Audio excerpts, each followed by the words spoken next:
Are you ready to apply it? Wait, hold on, nigga.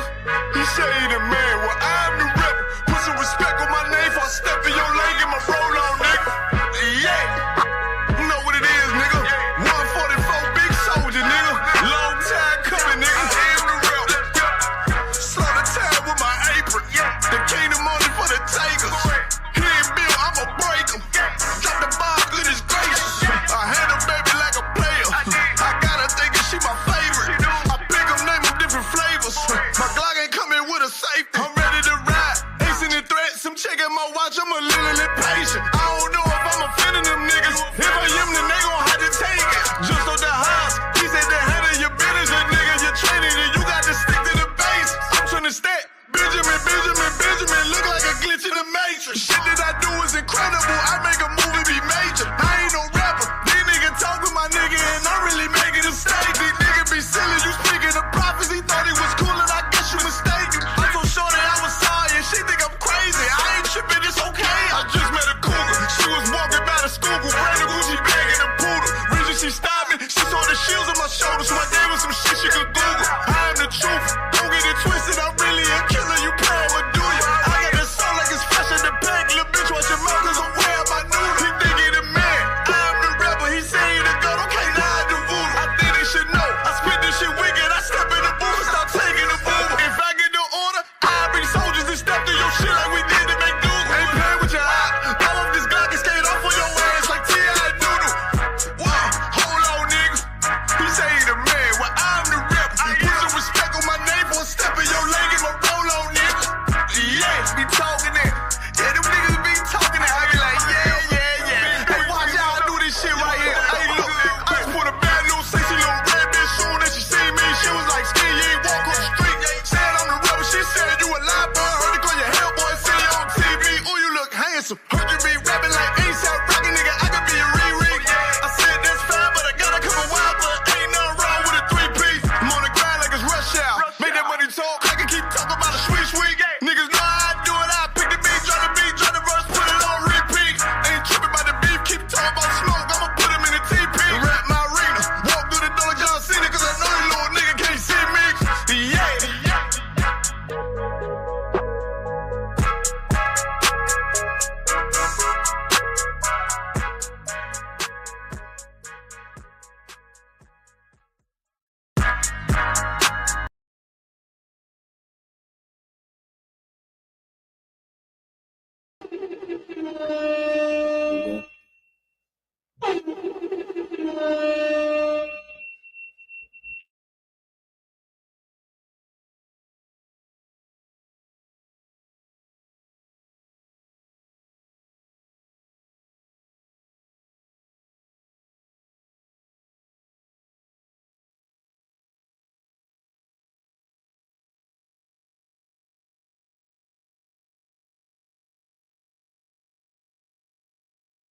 Bad situation to a gang change. Bring soldiers from the dead.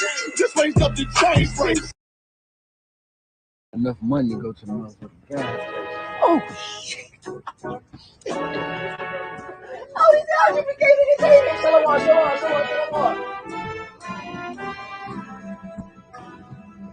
Show on. My bad. I got a fellowship with y'all brothers, man. I'm just trying to get wrong with y'all, man. That's all I'm saying. Fellowship? Nah, we ain't doing no fellowship or not. Man, what's up with this nigga,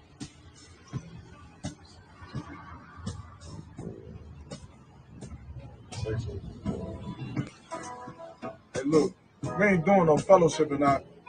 But if you want to roll with us, you can come to the Carolina Coke Classic Cookout July 4th weekend, July 3rd through the 6th up in Fayetteville, North Carolina. I'm gonna be there. July 3rd through the 6th. Definitely gonna fucking be there. God damn, hell yeah, I'm gonna be there. Hell yeah. All right, whatever you say. I see you there. Let's go.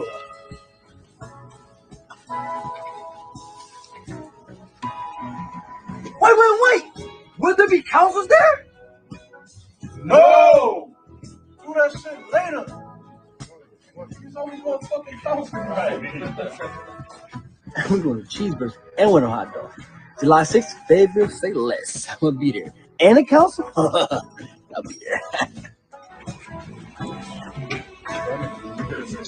Yeah, that's crazy, right? You still on that spot? Yeah. Yo, I'm trying to hit you job though. Oh, this will be funny, guys. Don't do that. Man, get the fuck out of here, man. Let's roll, man.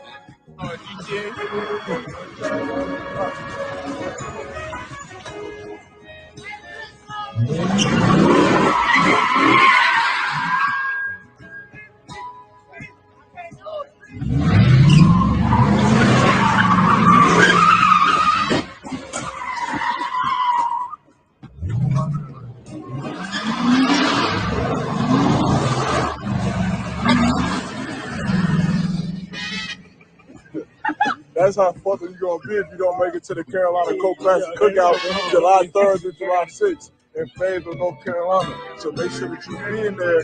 Otherwise, you're gonna end up just like that, roped up and left alone on the side of the road. Don't hold out. Make sure you're coming out, all out. Fayetteville, North Carolina, UPK, what's happening?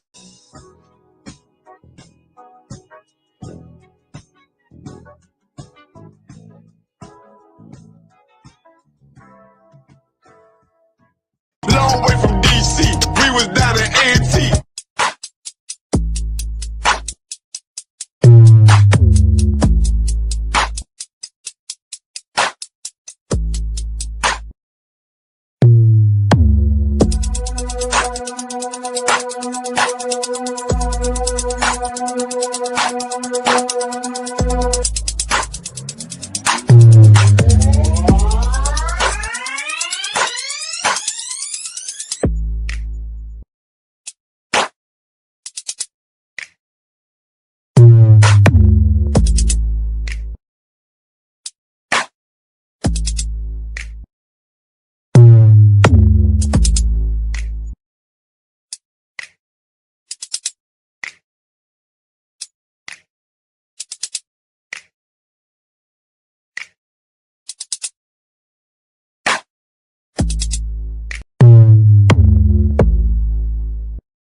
The content provided on this podcast is meant solely for entertainment purposes and should be taken with the appropriate degree of humor and not too seriously most of the time.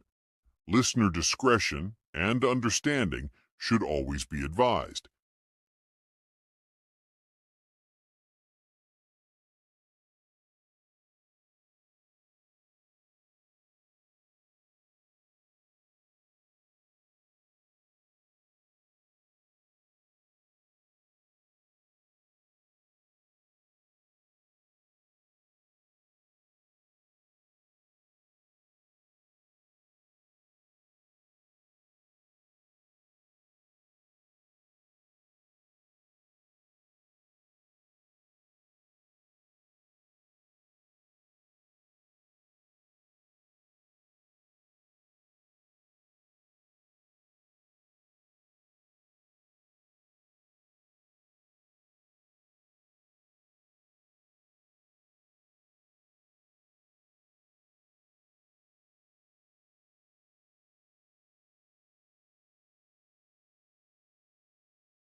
The Warriors. Yes, sir. Conquerors. Respect.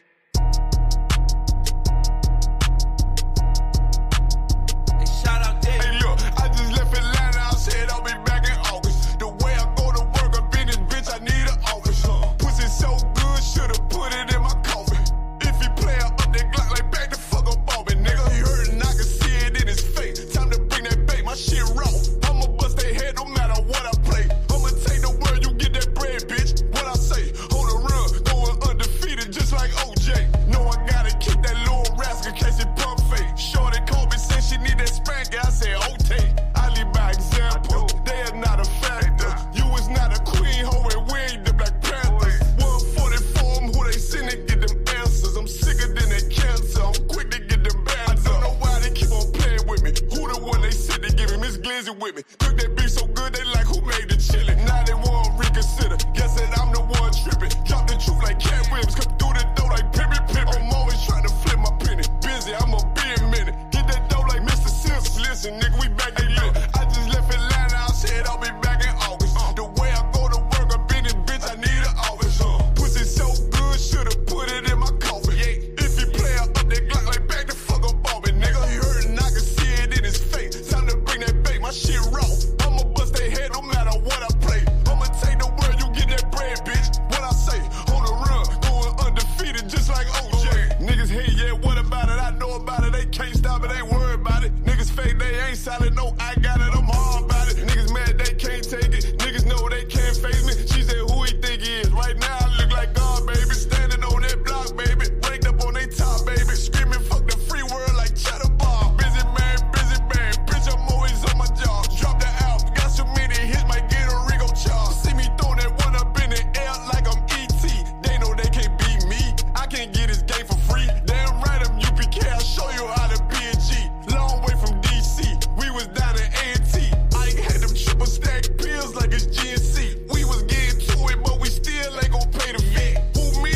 I was pumping gas like the BP. About to blow like TNT. Let me put my shit on D&D. The coward shit I can't be. I'm a long way from B&E. Me and bro was laying in your shit before the B&B. The Waffle House with y'all, I'm staking eggs with the sweet tea. Glock out on my lap, cause I ain't going out like P&B. Hey, look, I just left Atlanta. I said I'll be back in August. The way I go to work up in this bitch, I need an office. Pussy so good, should've put it in my coffin. If he play up that Glock like back the fuck up on me, nigga. He hurt and I can see it in his face. Time to bring that bait, my shit raw. I'ma bust their head no matter what I play. I'ma take the word, you get that bread, bitch. What I say, hold a run, going undefeated just like OJ.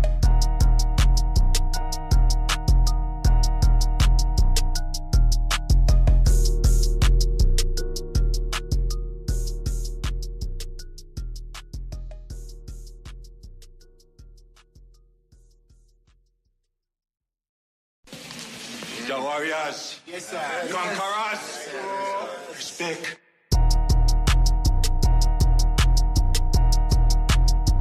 Shout out there. Hey, look, I just left Atlanta. I said I'll be back in August. The way I go to work up in this bitch, I need.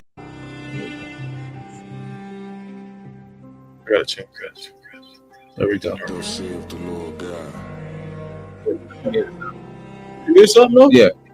Unto these Hey, wait, no. I will cause breath to enter into you, and ye shall live.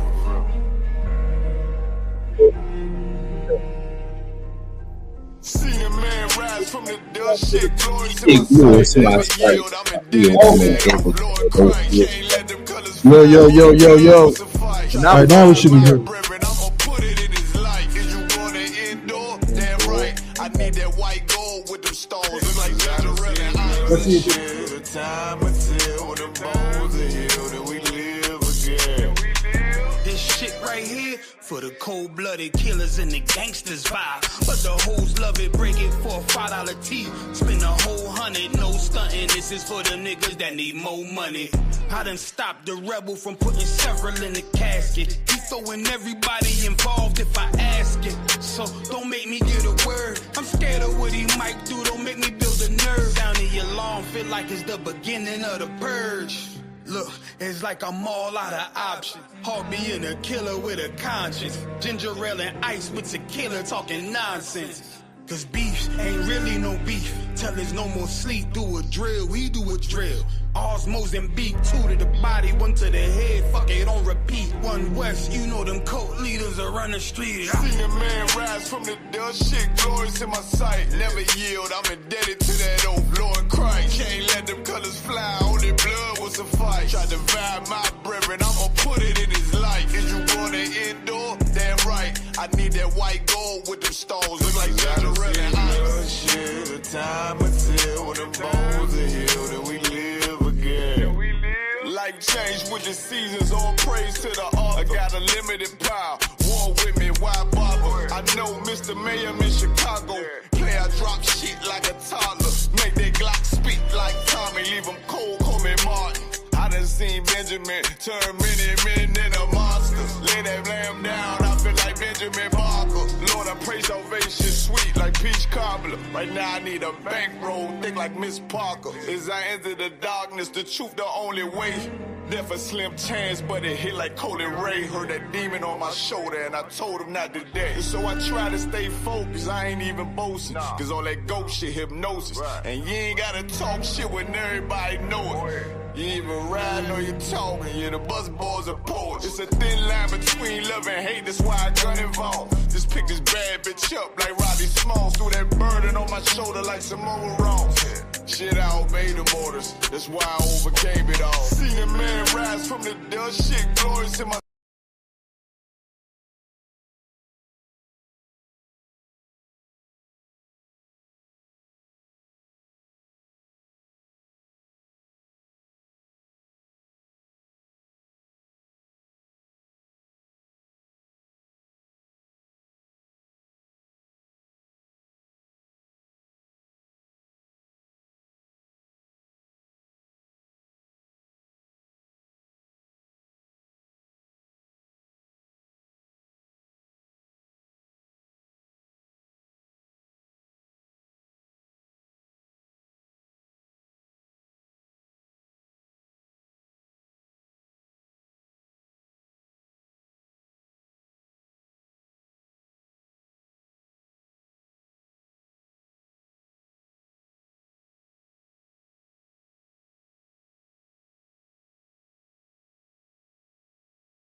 Hear me on the joint.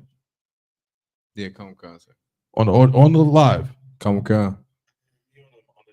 No, I told you. that makes no sense. I told you. No. Oh, I know what to do. Hold up. I'm Wait, gonna try one thing. wait. Nah, something wrong, cause Can you hear yourself? Yeah, Yeah. come. We can hear everything that's on the. I brought on up the all the cameras. That what it is? I don't see why, but I guess. If I turn this off now, that what it is? Yeah, I brought up all the cameras now. We can hear it. I mean, I guess we can run it like this. I don't know. Oh, so then it's not the mics. Okay, it may not be the mics. It's the echo. Let's see. Look. Because if I take these down, if I turn this down.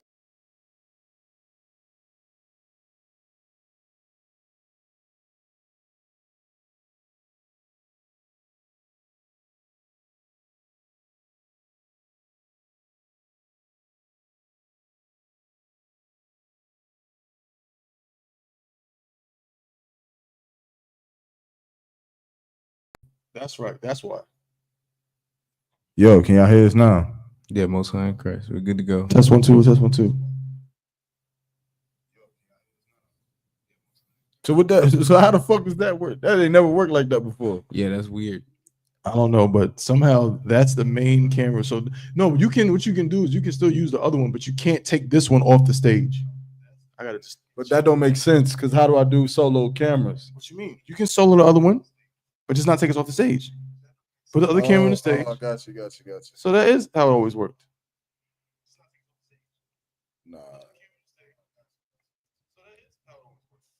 But you can solo yeah. Watch, they'll hear us now, even though that other camera is not on. Yeah, come on. We're good to go. There's an echo. Probably because of this.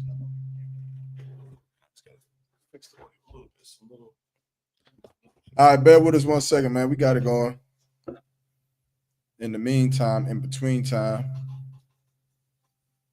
That wireless mic is off, right? Come on. Oh, yeah, look like it. Yeah, come on, sir. It's off.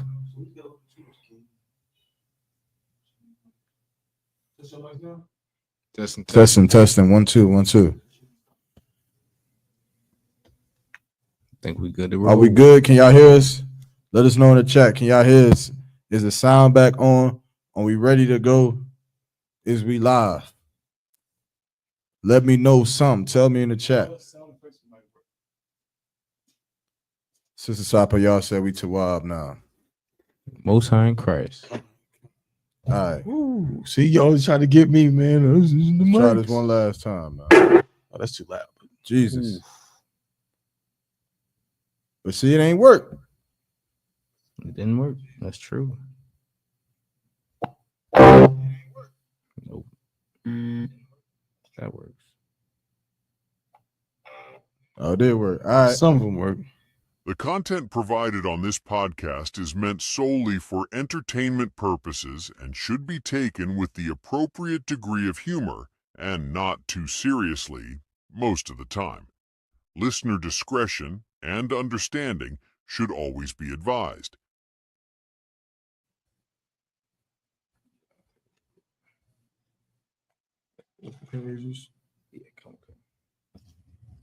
You up? Yo. Actually, you was ready. Salaki. The audio's good now, right? Yeah, the audio's good. I was making sure. Me too. Most high in Christ, man. Let's clap it up. Hey, man. You're now tuned into the CBP, man, the Chain Breakers podcast, man, brought to you by the Israelite School of Universal Practical Knowledge. So out of 1 West 125th Street, Harlem, New York, under Commander General Yohana. CBP podcast was started out of 2534 South Roxborough Street, Durham, North Carolina, the Bull City. And right now you tune into the best podcast in the world where you're going to hear, you know what I'm saying, all kinds of different things. We're going to break it all down from an Israelite perspective. We're going to look at all the things going on in the pop culture, in the world, in society, you know what I'm saying, with a true understanding of the Bible, you know what I'm saying, as the backdrop. Of course, I'm Officer 1000 Thabawan. I got my brother Officer 1000 Yaramak with me, the Officer 1000 Yaramak, aka the Javelin, is here as well. You know what I'm saying? Of course, we got my brother Officer 50 Nadiyab in the spot as well, holding it down. Officer Makawa could not be here today, you know what I'm saying, but no sweat, we're gonna do our best. You know what I'm saying? Huh? He could not be here either. You're not gonna give him a Well, officer, I was gonna say officers Makawa and Mahayar could not join us today, but we're gonna do what it do and try to give y'all a good show. How y'all doing out there, man? How about really honestly, people talk to us, man. What's going on? Like, man, how y'all doing? This shit is let me tell you something. It's hot as fuck. It is. It's hot as shit. Listen, y'all know how sometimes you put your GPS in after like a crazy hurricane and storm, and it'll tell you like you could go this way, but there's flood warnings and shit. So like you might have to, stop, turn around, and all this shit. I'm trying to go to the store, and that shit gave me an excessive heat warning. God, I've seen that. Like you could go to Dollar Tree if you want to, right? Just know that shit is excessively hot. I'm gonna show y'all something real quick just to show you exactly how hot it is outside. Let me see if I can do this real quick. Yeah. The heat is insane. This is how hot it is outside. Look at this. I hate how you got to add it to the stage now. I don't like that. Oh, no, oh man. Hold on.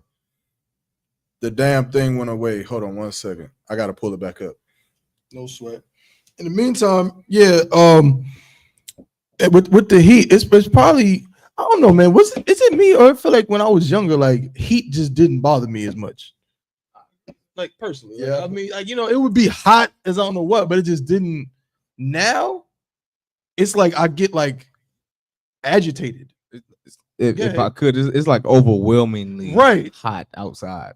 Like it's like it don't be unnatural. hot like when we was like younger, but now it's like over. It's like there's no overly air. Hot. I can't even breathe. Yeah, come on. Yeah, it just feels like there's no molecules. Like I went outside the other night and it's like I ain't never felt no heat this hot outside at nighttime. And it's like suffocated. And no crazy part. Summer like just started like what 3 days ago? Yeah, like 3 days ago. It's the heat right here. This that slavery shit right there. That's that slavery heat.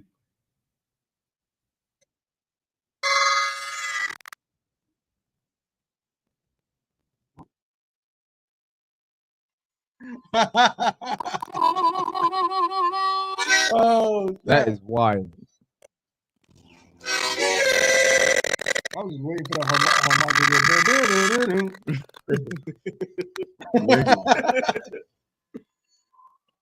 This video is a perfect representation. That'd be me, bro. Of just how hot in the sticks, bro. Hey, y'all niggas about to come out here for the cookout. That's the crazy part.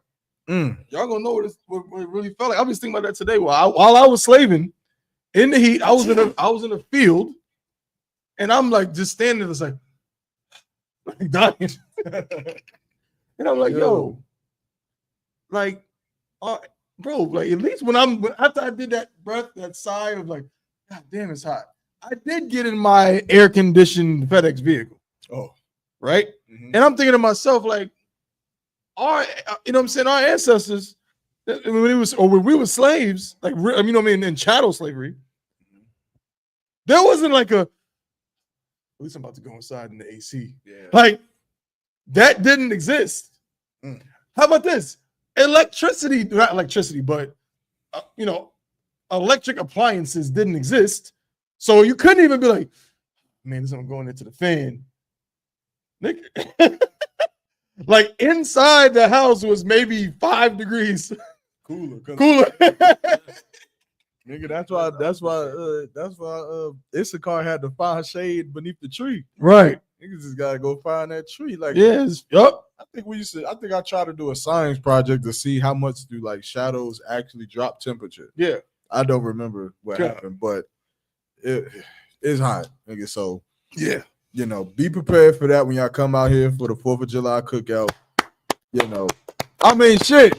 Not the 4th of July cookout. For the Southern, for the North Carolina Cult Classic cookout that happens to be happening It is definitely not a 4th of July cookout. It just simply is going to take place the same weekend. It's over, nigga. It's over. But it's UPK Gaines got this. Yeah, he clipped us. That's the clip. I'm done. Nigga, I'm done. It's gonna be like 4th of July, 4th of July, 4th of July. see them UPK thug priests celebrating a 4th of July cookout. Yeah, them niggas. Check the comments for the video. It's gonna be me saying exactly what I just said. No sweat, but damn you. When you come down for the Carolina Cult Classic Cookout, you feel me? Yo, just prepare yourself. Bring all your sunscreen. Make sure you know what I mean. You stay hydrated. You might want to stay hydrated on your way down. You get on the plane, drink some water on the plane. You driving, drink water while you're driving, because it is not a joke out here. Some of them peanuts.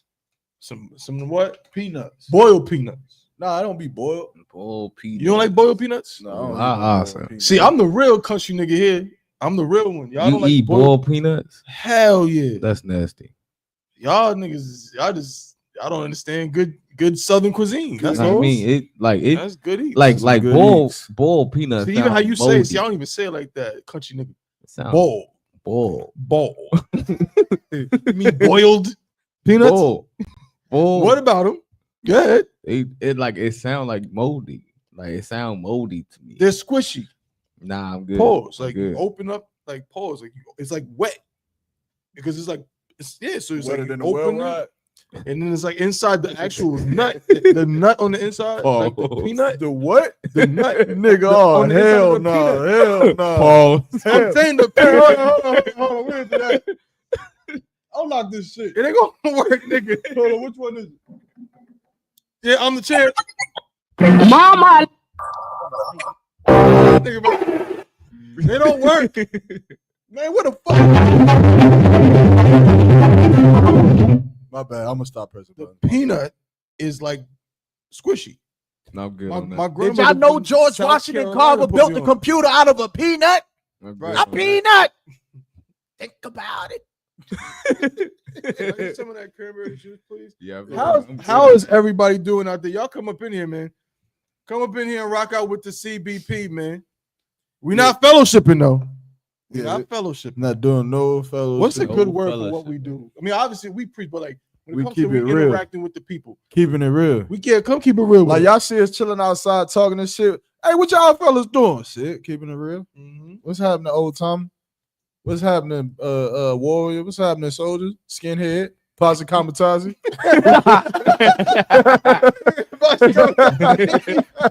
You know, for the longest, nigga, What is that? I was saying shit.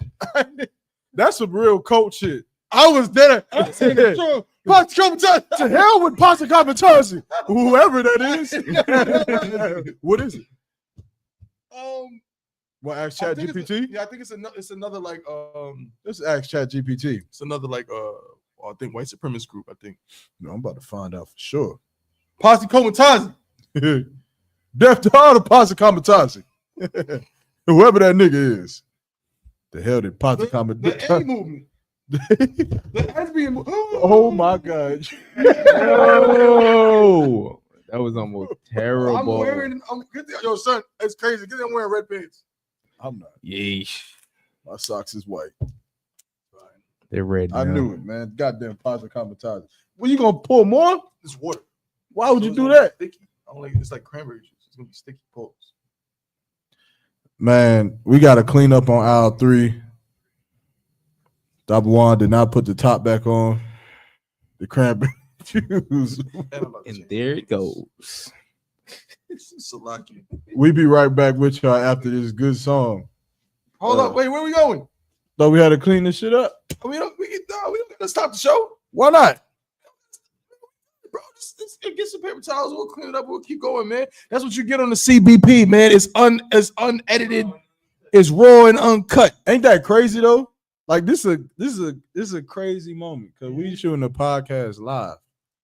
See, them other it is what it is. They don't be live. They don't. They could cut this shit out. Yeah, we don't do that on the CBP. If you see it on the CBP, it could be something. Let me get one of crazy, those. something wild. Yeah, we need to bring a whole roll, like 2 rolls. Yeah. Yeah. You know what I'm saying? We keep it raw and uncut. But yeah, I got you, bro. From my leg. But what I was trying to say is we keeping it real. All the good folks out there, how y'all doing on this lovely? I know this tablecloth is good. Though, look, it didn't even sink into the table. Oh, it's waterproof. Oh, snap. Mm-hmm. And we got this. We got this from what's that store? Don't say it. One of them fancy stores. Ashley's. World. Ashley's. Yeah. Yeah. Hey, Chat GPT, what is the Pasa Kamatazi? Oh, turn up. The Posse Comitatus Act is a U.S. federal law from 1878 that restricts the use of the military in domestic law enforcement. No. ChatGPT, sorry. Posse Comitazi. What is that? Oh, got it. The Posse Comitatus refers to a common law concept where a sheriff can call upon able-bodied citizens to assist in law enforcement. Historically, it was used to maintain public order and enforce the law.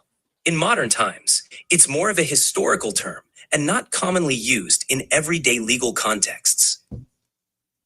Okay. Yeah, I don't think Chat GPT knows what it's talking about. I apologize for any confusion. If you have more details or context about Posse Comitatus that you're referring to, I'd be happy to help further. No, I'm saying in our prayers, we say, to hell with the Pasa Kamatazi in the Ku Klux Klan. What is the Pasa Kamatazi? I'm here to provide helpful and respectful information. The term Posse Comitatus traditionally Not Pasa Kamatatis. You know what? You know what? Now I don't know what I'm talking about. Hey, just be quiet, Chat GPT, for a second. Hold on. The Posse Comitatus Act was passed to allow the Ku Klux Klan free reign to terrorize black people. The Posse Comitatus Act was indeed passed in 1878, and it was intended to limit the use of the military for domestic law enforcement purposes. Its main purpose was to prevent federal troops from being used to enforce local laws. While there were many complex and troubling aspects of American history, ChatGPT, is the white man the devil that the Bible speaks of? I'm here to provide helpful and respectful information. He said, If you had, shut up. Get up. You ain't let me finish. Oh, my bad. Yeah, ChatGPT. I'm shutting up. I'm sorry. it's okay. If you have any questions or need help with something else, feel free to ask. You ruined them. ChatGPT is better than whatchamacallit. Remember you maybe used to hey Google and all of that? ChatGPT is better than all of that. Yeah. I still feel like we should have took a 5-minute break and got this juice up off this floor though. Bro, this is not a thing. This is nothing. My cranberry juice back. I'm about to change my pants because my thigh is gonna be like sticky. That's what I'm saying. So you gotta change your pants. But y'all can keep going. It's gonna take me all of 2 minutes. Sounds like you're handling a lot right now. Hey. If you need a moment, or if there's anything else you'd like to talk about or need help with, I'm here. Take your time. This nigga is all in the business. Let's get him off the screen there. Get him out of here. Yeah, man. What we talking about today? Who's joined us today, bro? Let's see here. We got in the chat. Sister Patricia. Sister Patricia Shalom, sir. Jasmine King, Sapayar, Young Man G, Lawaya. Most High in Christ. Shout out to all the sisters. And a bunch of other people watching who ain't said a damn thing to us in the Hey, chat. get them likes up, man. Hey, look. Salaki, we don't ask for no money on the CBP. Yes, we do. We don't ask for it. Like if you donate money or if you want to give your money up, then that's cool. You know? But the number one thing that you can do to help the CBP is just press the like button. Oh, should we tell them the not latest difficult. new equipment thing, shit, whatever we just did? Sure. Hell yeah. Yeah. So, of course, because of y'all donations and support, you know, we were able to accomplish purchasing 4 more microphones. 4 more. You know, which are better. Well, I know it didn't really showcase it At first today, but that was user error, Mm-hmm. right? But We do have 4 new microphones that should fix our, communication issues going forward. No more, interference with the wavelengths and all of that bullshit. No more having to worry about too much about volume. You should hear us all equally well. Yeah. And we don't got to worry about. I mean, that's something we got on our side. We don't got to worry about batteries and things like that as much. Just more seamless. Yeah. And we also got this cool little outlet table port thingy here. Very nice. It actually is like very much convenient. It is convenient. This is sitting right there. We can move it. Y'all can't really see it because it's at the edge of the thing, but it's cool. So the water for everybody who's been supporting us. And we got some crazy stuff happening, man. Look, I know we kind of getting starting off slow, but on the real, with the cookout coming out, just know CBP run in North Carolina. So we got some heavy plans for Friday night. I believe that's what July 4th. July 4th night, man. The CBP will be going live. Who knows, man? From the Ville. Y'all might see Captain Tazariak take his first seat on the CBP. Woo! Now, I'm telling y'all this, man, so y'all can hype it up, right? Because y'all know the CBP. And I guarantee you have my word that Yawar Mock will not diminish the integrity of this show because of who's on it. What do I mean by that? Y'all know in the school, man, we got the heavy hitters. We got the heavy classes, the debaters, all the, the seriousness of what is One West. We got that. We got those podcasts, Roundtable of Truth, America is on Fire, all the podcasts. What's the other podcast? We got No Affiliation podcast down in South Carolina. What else do we got? La Neta Proto. I don't know how to speak Spanish, but we got the Northern Issacharite podcast going, and it's all breaking down serious topics. All of that shit is all good. You said what? War as usual. War as usual. Shit, we used to have Angry Black Man Media. What else we got? Anything else? If I miss it, we got a whole lot of podcasts, a whole lot of radio shows, man. But the CBP, man, it's in a realm of its own. It's in its own lane. So when we bring brothers on this stage, y'all gonna be able to see Tazariak in my realm.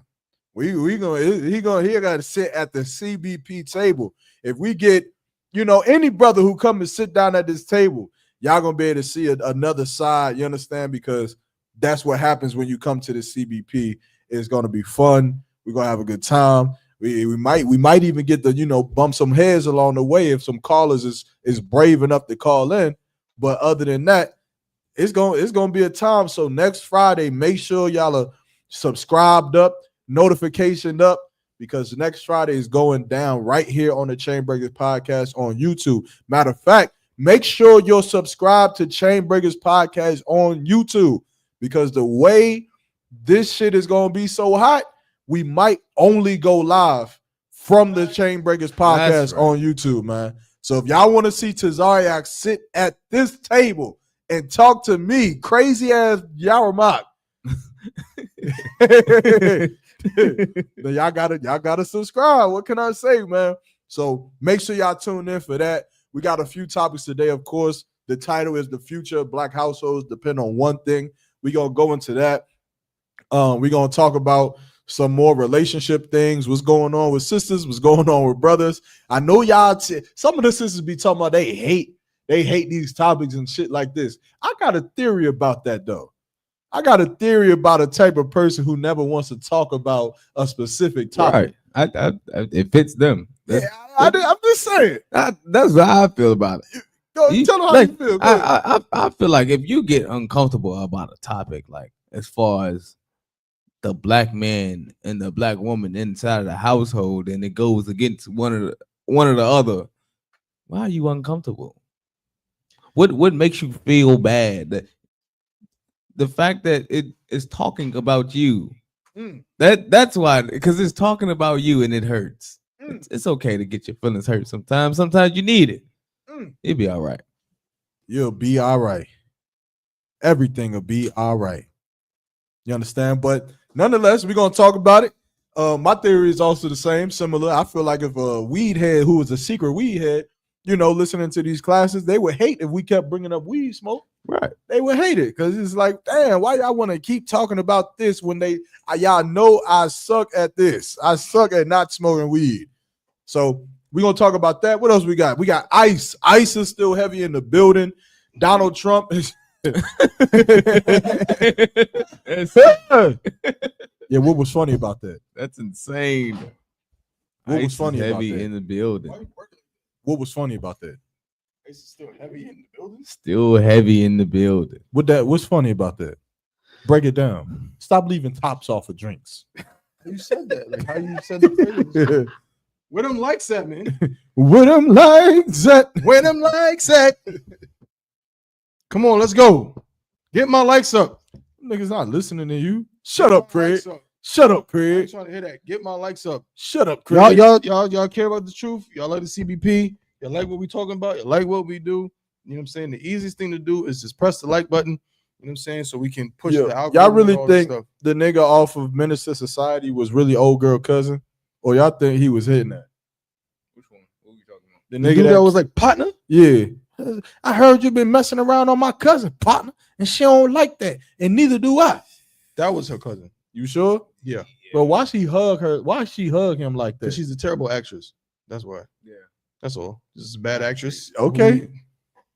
She hugged that nigga like, where you going? Like, it was kind of crazy the way she hugged him. That was like a full body. I'd have to see it again. But again, this is one of my favorite movies. Even the energy he had. Why would he come up if that was his girl or whatever? Why would he talk to Kane like that? Because maybe my cousin so and so partner. He wouldn't do that. He would, because then he would be more personally invested. I'm just saying. Oh, well, maybe it's just bad acting, like you said. Yeah, I think it's bad. But she hugged him like, come on now. It's funny talking about movies, but we never get into it. You know, we talk about this all day. But I randomly had a thought about one of the movies we love that we talk about on the show often. Jody. Yeah. Okay. I randomly thought to myself, unpopular opinion, he should have just boned Pandora. Yeah. He should have just did it. Not even for the reason you thinking I might be saying. I'm not saying he should have did it just to be a dastardly person or whatever. I'm saying, nigga, you went to her house. He did. You pulled your schmeat out. She started riding your schmeat. This is crazy. Nigga, what the hell? You think Yvette do you think that the woman is gonna care that you didn't keep getting your schmeat rode? It's like at that point you might as well finish the job. I feel like, and he still got in trouble. He did. When she found out that he did with Pandora, she was still upset. So it's like, why stop there? Why stop there? You might as well went all the way, and then it wouldn't have made much of a difference. Yvette would have still been mad. Am I bugging? I don't know. Let's see. I mean, don't play like that. They're gonna keep it. Well, maybe not.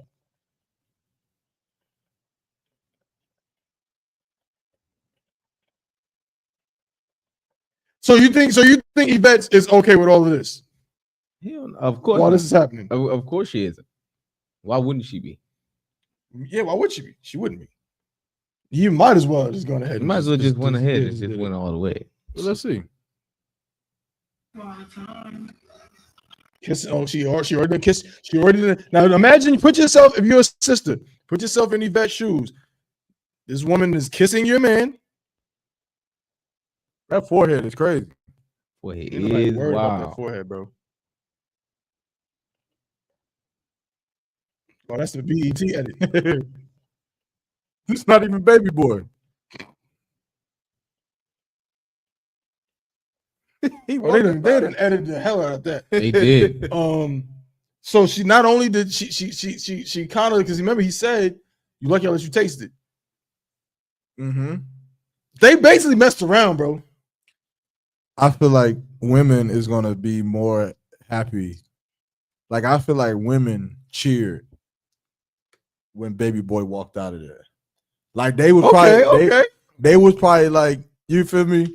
When he going up in there, like, oh nah, like here go this nigga again. Like, and this is a good question. I'm gonna bring it. This is a question I got based on. I'm glad you brought this up.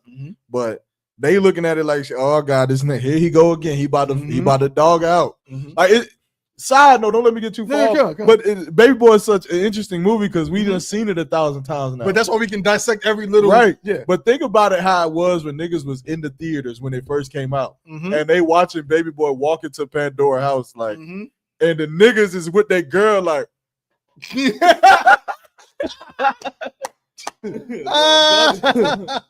and the girls is looking like this nigga getting excited over, you feel me? Like, and this is crazy. So I feel like when he leaves, it's like I feel like the girls seen it as like, see, he do got some sense. Like he not just all the way a dog. Like there is some sense in this nigga. Hence, these niggas in this world have some sense to be able to leave.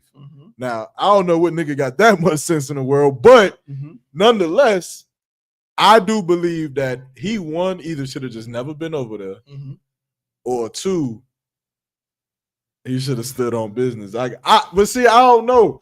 Okay, put it like this, right? Because I know what you would probably say, or what we'll probably say. We'll probably say, you know, if he has sex with Pandora, that's his wife now.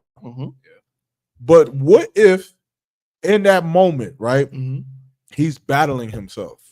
What if in that moment, I'm sure he was. He's fallen victim to his flesh, but he's battling himself. And then he says, you know what? She's not going to want to be my wife after this. She going to fuck another nigga tomorrow. I can't do this. Pull up my shit. But that ain't what he said. Okay. All right. Meaning you know that's not what he's thinking. No. Okay. Yeah, because he's not the truth. So I get it. I know he's not thinking I'm battling my flesh. He thinking I feel like Baby Boy's only reason that he did not do it is because Pandora works with Yvette. Which if Pandora was some broad that bought a dress from him at that salon, he would have hit that shit. So is that a no-go, sisters? Like sisters in the chat want to ask y'all this. Yeah. Y'all got husbands, right? Some of you. And if you don't have a husband or if you don't even agree, just try to imagine, right? Just please imagine what I'm trying to say. But you have a husband. That's a great question. He has multiple wives, or you know he has the ability to have another woman and keep you, and you are, you know, quote unquote okay with it. But is there certain instances where he cannot get a wife, as far as like a woman who works with you at your slave? Is that going to bother you too much for you? Like, why did you have to go get a woman at my slave? Like, I want the sisters to talk to us about that. Is that a no-no? Is that a no-no? Is that a no-go? Yeah, for your man to get another wife from a woman that work with you. And, you know, I don't know. I think that, ooh, that was rough with Pandora. I think that nigga tripping. Like, and a lot of brothers agree. Yeah, he was. But at the same time, see now it's the flip side, right? We go to we want to hear the sisters. We're not gonna go too off the deep end. But in the truth, you know, he wasn't tripping. You know, sisters gonna be afraid to answer. Why? Because sisters be. This is the CBP. The CBP is like Vegas. Yeah. You know what I'm saying? Like, we just want to hear your opinion. That's all. What happens on the CBP? Well, I ain't gonna tell you it stays in CBP because don't say nothing crazy. But we just don't know how y'all feel. We're not asking about, you know, any direct instances or anything just like know that. This. The content provided on this podcast is meant solely for entertainment purposes and should be taken with the appropriate degree of humor and not too seriously most of the time. Listener discretion and understanding should always be advised.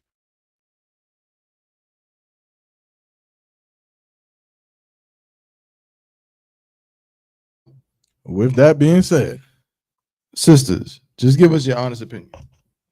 What do you think? All right, we got one answer. All right. She said yes because it will bring your family life to the job.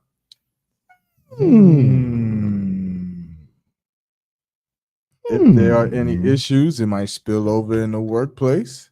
Okay. I would just get a new slave.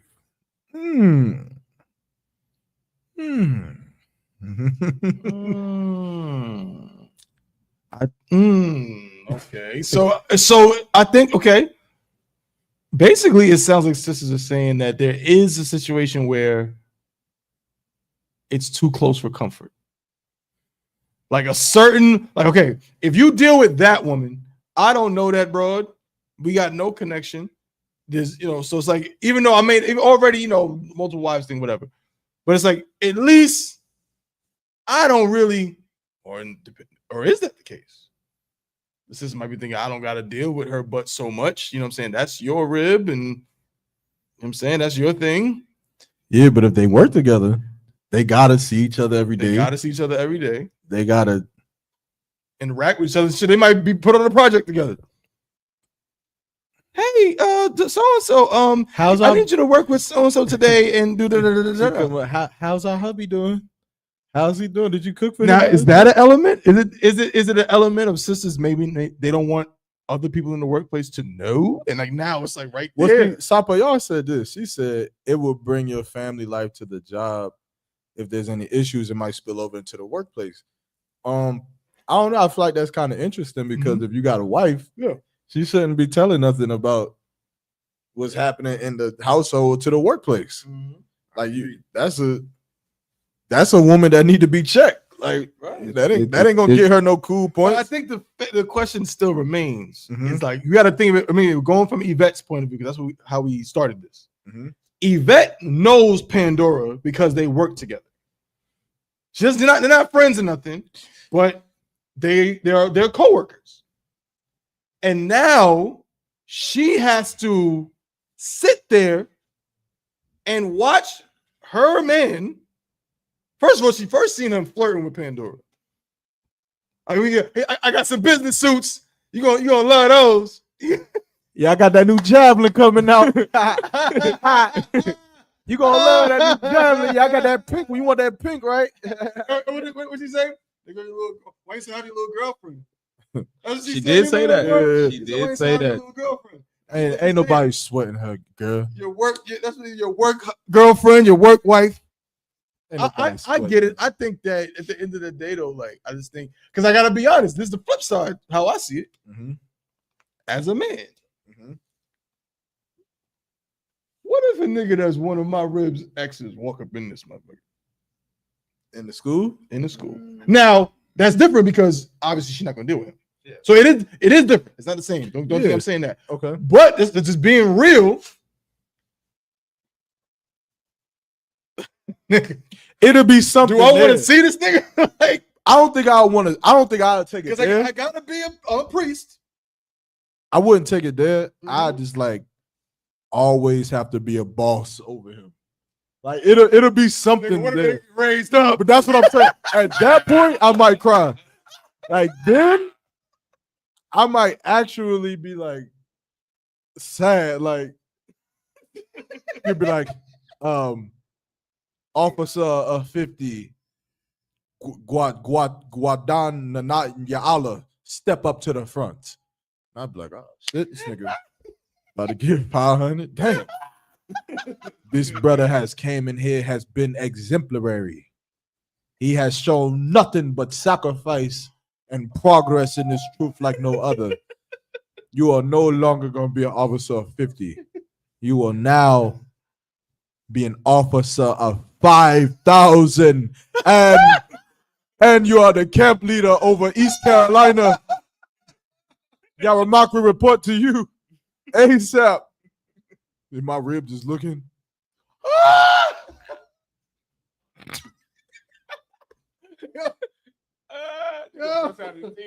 This is a nightmare. Oh no. We are the Israelite brothers who were rejected by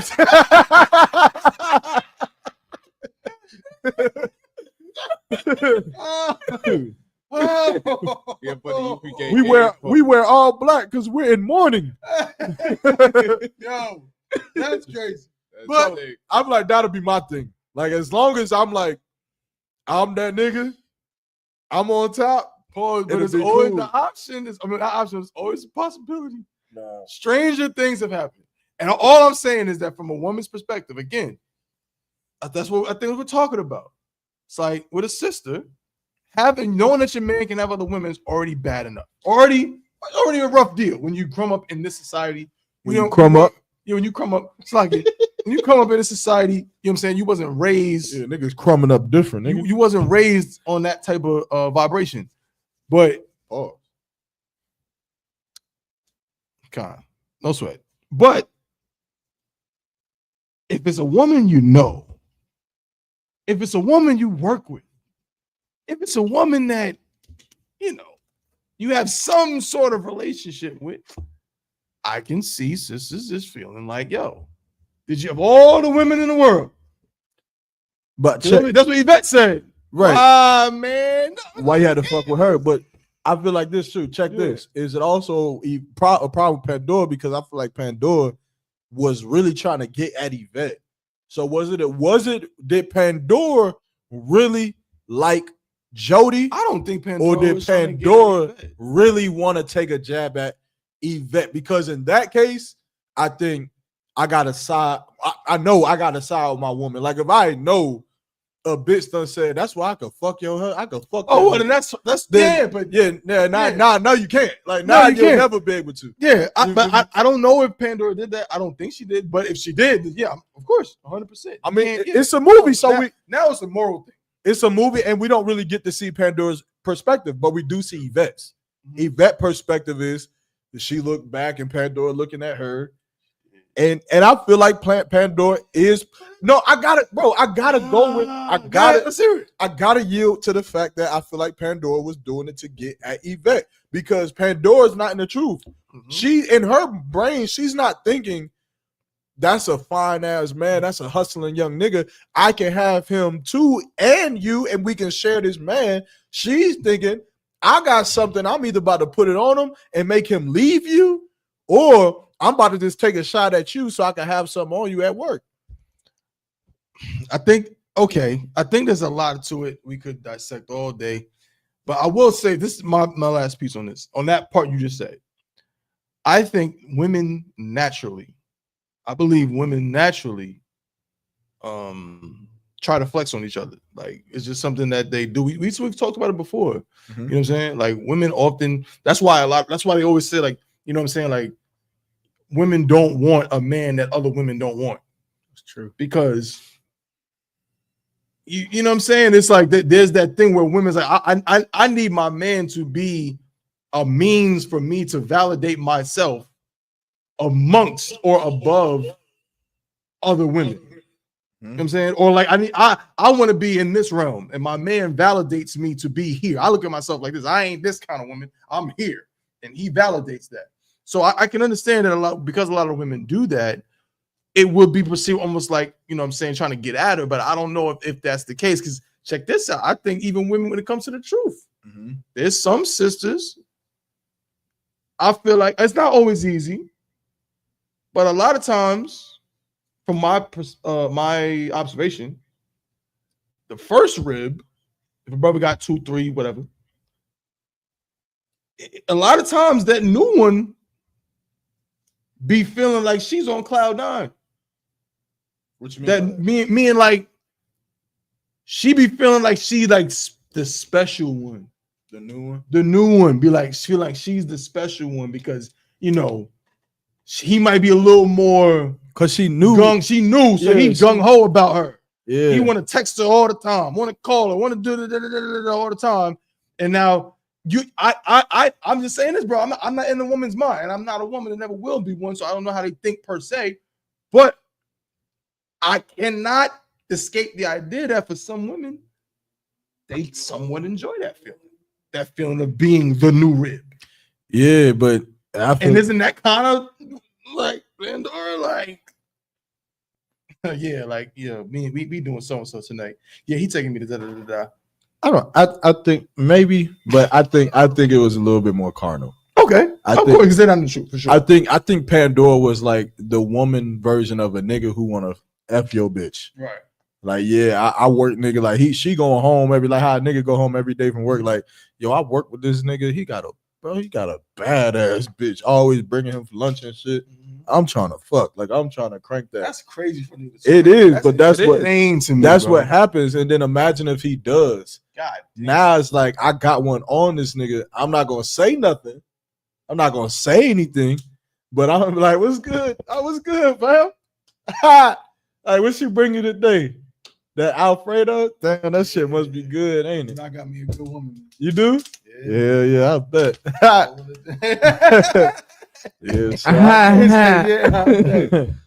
that's how niggas are. So I feel like Pandora was more or less like that. Okay. But yeah, man, good joint. But let's go to the joint, man. What joint? Let's get it on. What y'all want to talk about? Some ice? Talk about ice. What we got? We got ice. We got get it on. We got a few things, man. We got a few topics. I think we can take it to 10. 9:30. Damn, it's already 9:03. Yeah, is that about to say? We always starting late. 9:45. Yeah, 9:45. 9:45. So we on ice? What we on? Some of y'all said she was trying to get at it. But I don't want to say on that. I hear you, sis. I hear you. I agree with Sapa Yada. I could understand it. I get it because they work together. Why would she not? She know this nigga is looking at her. So, I mean, carnally, that's exactly what women want. They see It's just the phrase "getting at Yvette." I don't think she has something personal with Yvette. I just thought she saw opportunity and she to flex on another bitch. Excuse my language. She gonna take it. Yeah. Does a woman being the weaker vessel give her the right to have mental breakdowns? That's a good question. Does a woman being the weaker vessel give her the right to have mental breakdowns in a relationship? Wow. That causes her to be either in odds with her husband or to just cause problems in the household that she later apologizes for. So it sounds like, if I'm correct me wrong, in a nutshell, is a woman, should she be afforded more almost liberty or free passes? Like, you know what I'm saying? Like letting certain things slide because she's the weaker vessel. Yeah, like, or do she not get that pass? Like, is it, bitch, I don't give a fuck how hard your day was at work. You are not about to come in this house and act crazy. You're not about to come in here and slam doors and do this, that, and the third. Or do we watch them slam the door and do this, that, and the third and say, you know, they the weaker vessel? What do y'all think? I'll reserve. We got a comment. Someone said, hell no. Donnie said, hell no. Shout out to Donnie. Okay, that's an interesting perspective. Hell no. Hell no. Hell no. Okay. Let's see what else we got. Sisters, chime in. Yeah, I want the sisters too, man. Sisters, chime in and get them likes up, man. Make my likes look like the viewers. I want to see, like, I'm not seeing the likes how I want to see them. Like the video, whether you on YouTube, Facebook, whatever you want. Get the likes up. Press the like button. I don't think they know how to do it. That's what I'm saying. Do y'all not know how to do it? Do I got to do a tutorial on how to press the like button? Salakia. I wish they put a dislike button up there. They on YouTube they do. Well, dislike the damn show too. Dislike it. I don't like care. it and dislike the shit. Just click one of them. We don't know what we're talking about anyway. One of them. We got to answer in the chat though. Yeah. So I can disrespect you because of the week. Aha. Yeah. Hey, the water to whoever just liked the show. Water. Hey. The rest of y'all, and there is a lot of you. Play that shit. Fuck you.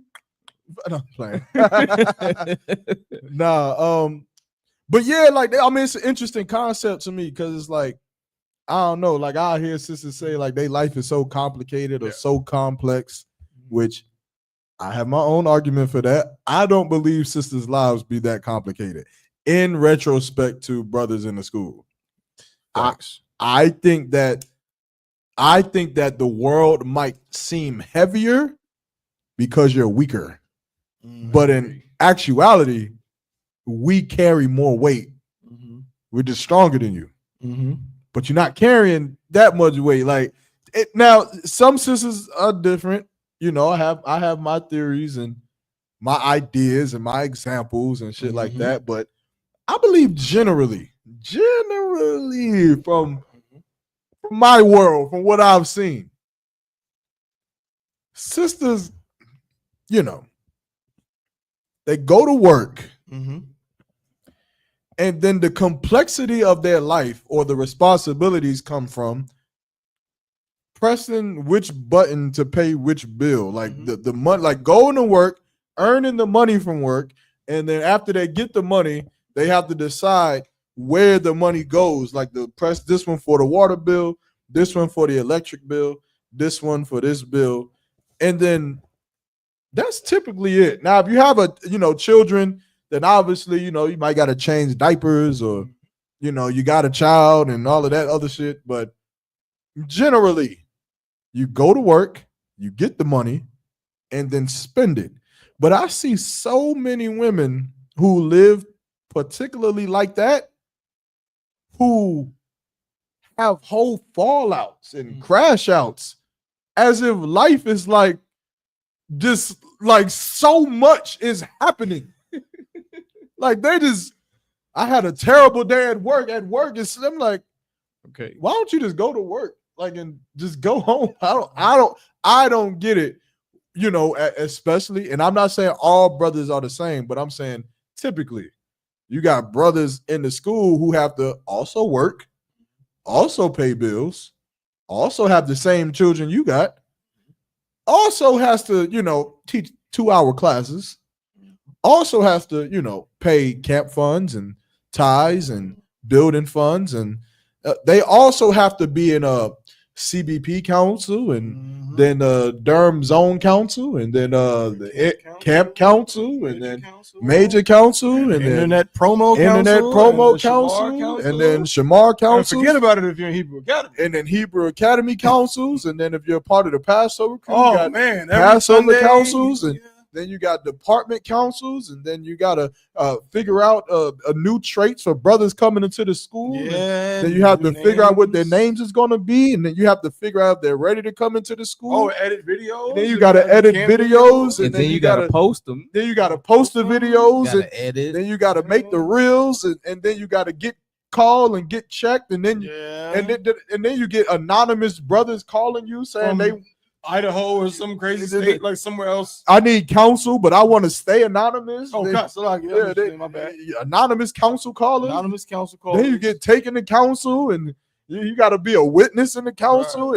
Right. I was saying you get anonymous calls from some officer of 5,000 and some captain in some other zone. That got nothing to do with you. Yeah. Hey, brother. For the cookout down there, what's the hotel? Oh yeah, the hotel. Yeah, I'm on the phone with Double One right now. Yeah, brother. So the hotel's which one? Salaki, sir. I have nothing to do with that. But somebody told me that I should get in contact with you. So I need you to tell me what.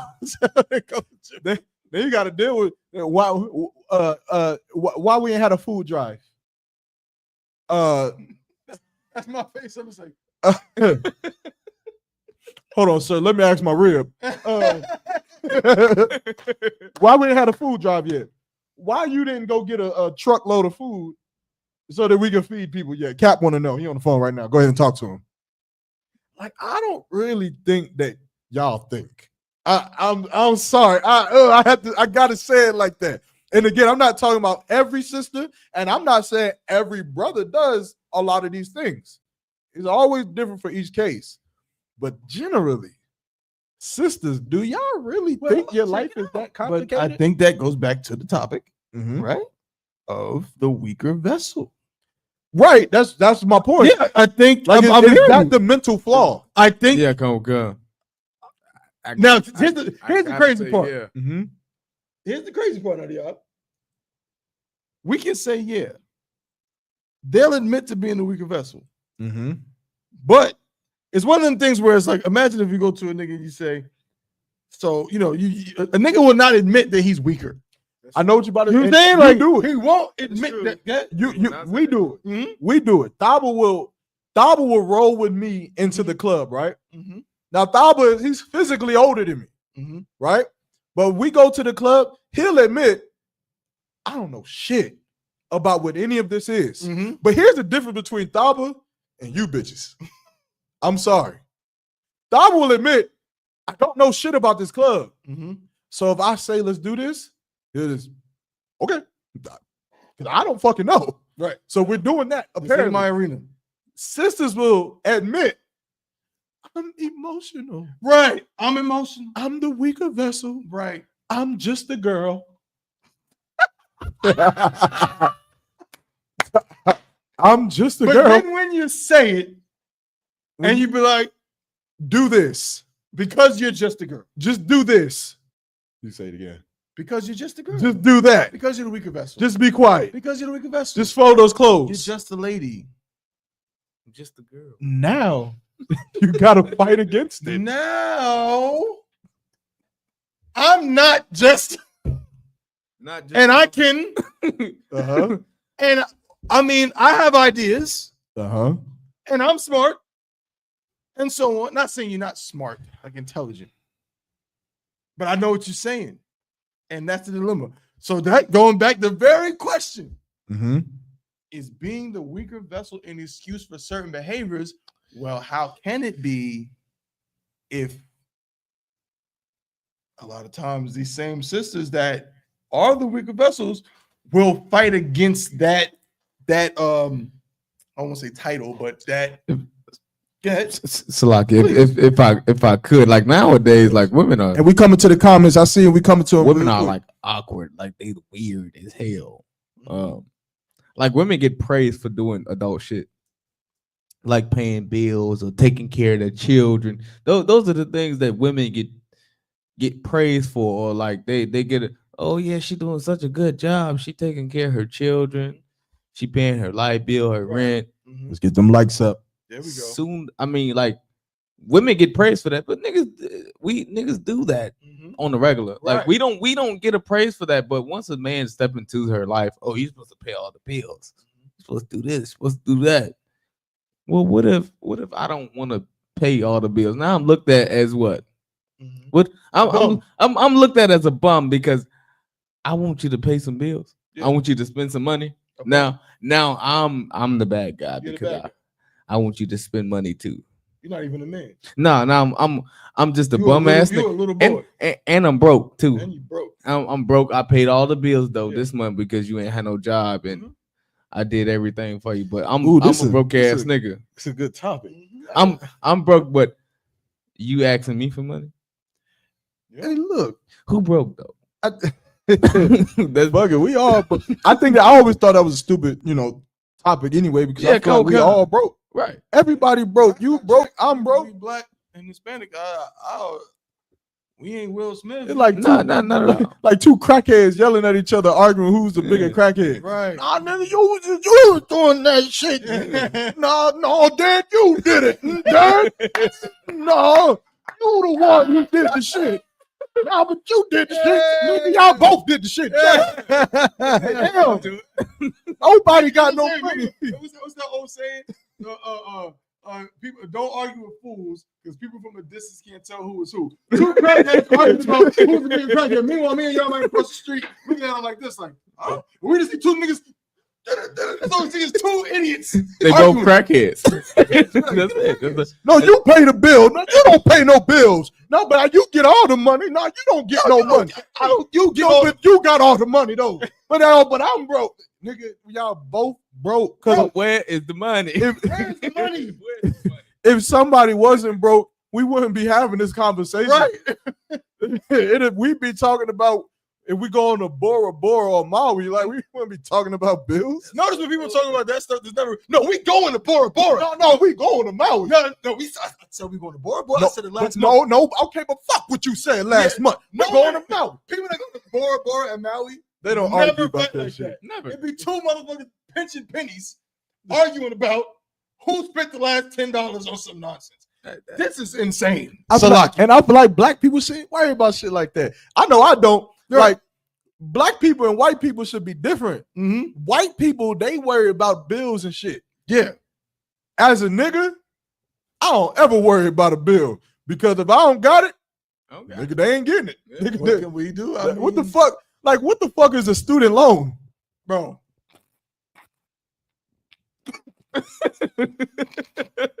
Can you imagine me worrying about a hospital bill? Babe, they send another letter in the mail. Say you owe $2 million to Duke Hospital. Damn. Hey, we eating steak tonight? Right. We just want me to throw out right quick.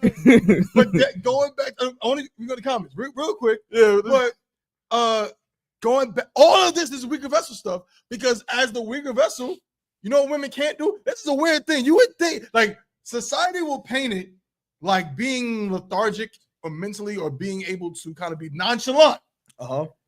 Society will paint that as a weak-minded person. No. Not being nonchalant and lethargic about everything, but the ability to just compartmentalize things and be like, nah, I'm not gonna worry about that too much. I'm not gonna prioritize that. I'm not gonna do too much with that. You know, that is actually stronger. It's a weak-minded person that everything they're worried about. It's like the scripture talk about the man who doesn't eat meat, right? You know, because he's scared that spiritually he gonna sin against God. He's weak-minded. You're so full of worry, sisters. You can't be that way. But they are. That's the thing. I swear, I think sisters honestly think if the rent is paid 2 days late, you're getting evicted. But you know what else? You're getting kicked out. You know what else I think they think? Right. I think that they think that because you're not worried about the water bill, that somehow you don't know, like, that it ain't been paid. Like, I think that they think that by interrupting you playing the video game or on the phone and saying,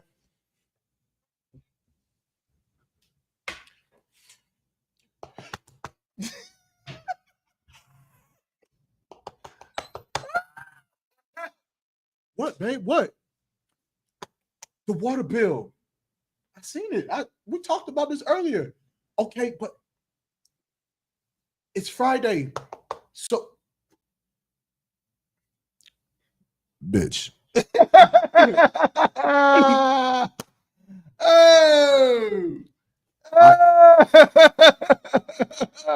I don't have the $86. Okay, so then what are we gonna do? Because it's due. Bitch.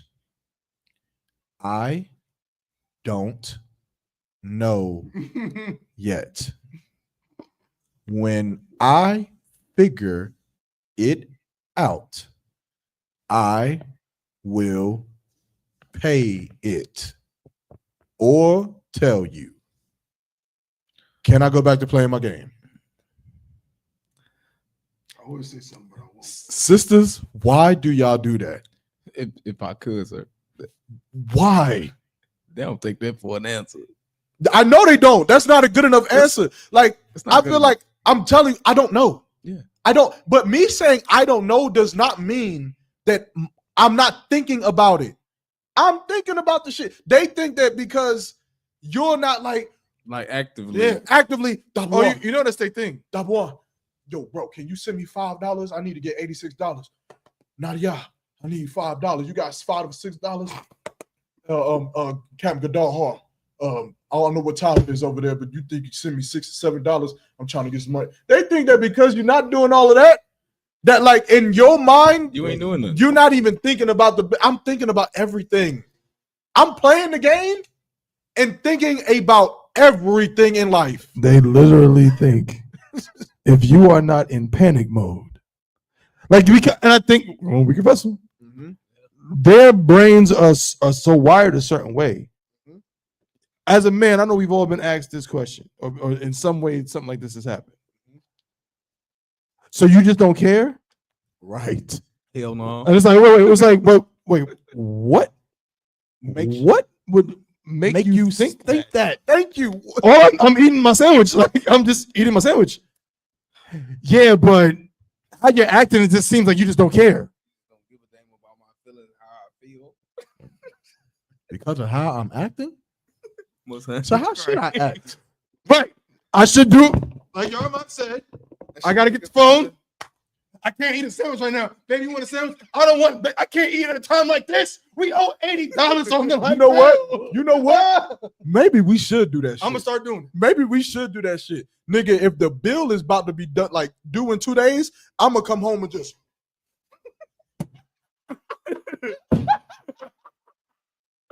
What are you doing? You in here just eating? Just yell. What are you eating for? The bill is due. What is wrong with you? Hold on. Has the laundry been done? And you talking to your mom on the phone? What the fuck? What the hell is going on? Y'all were looking at us like we're fucking crazy. Like your cap. Yeah. We should play the game like this. Fucking stupid motherfucker. She come to the house. Is everything okay? Yes. Yes. Yo, everything is okay. It's fine. Come and ask me. You just gonna hear her on the back in the kitchen talking to homegirl. I don't know what the fuck is Right.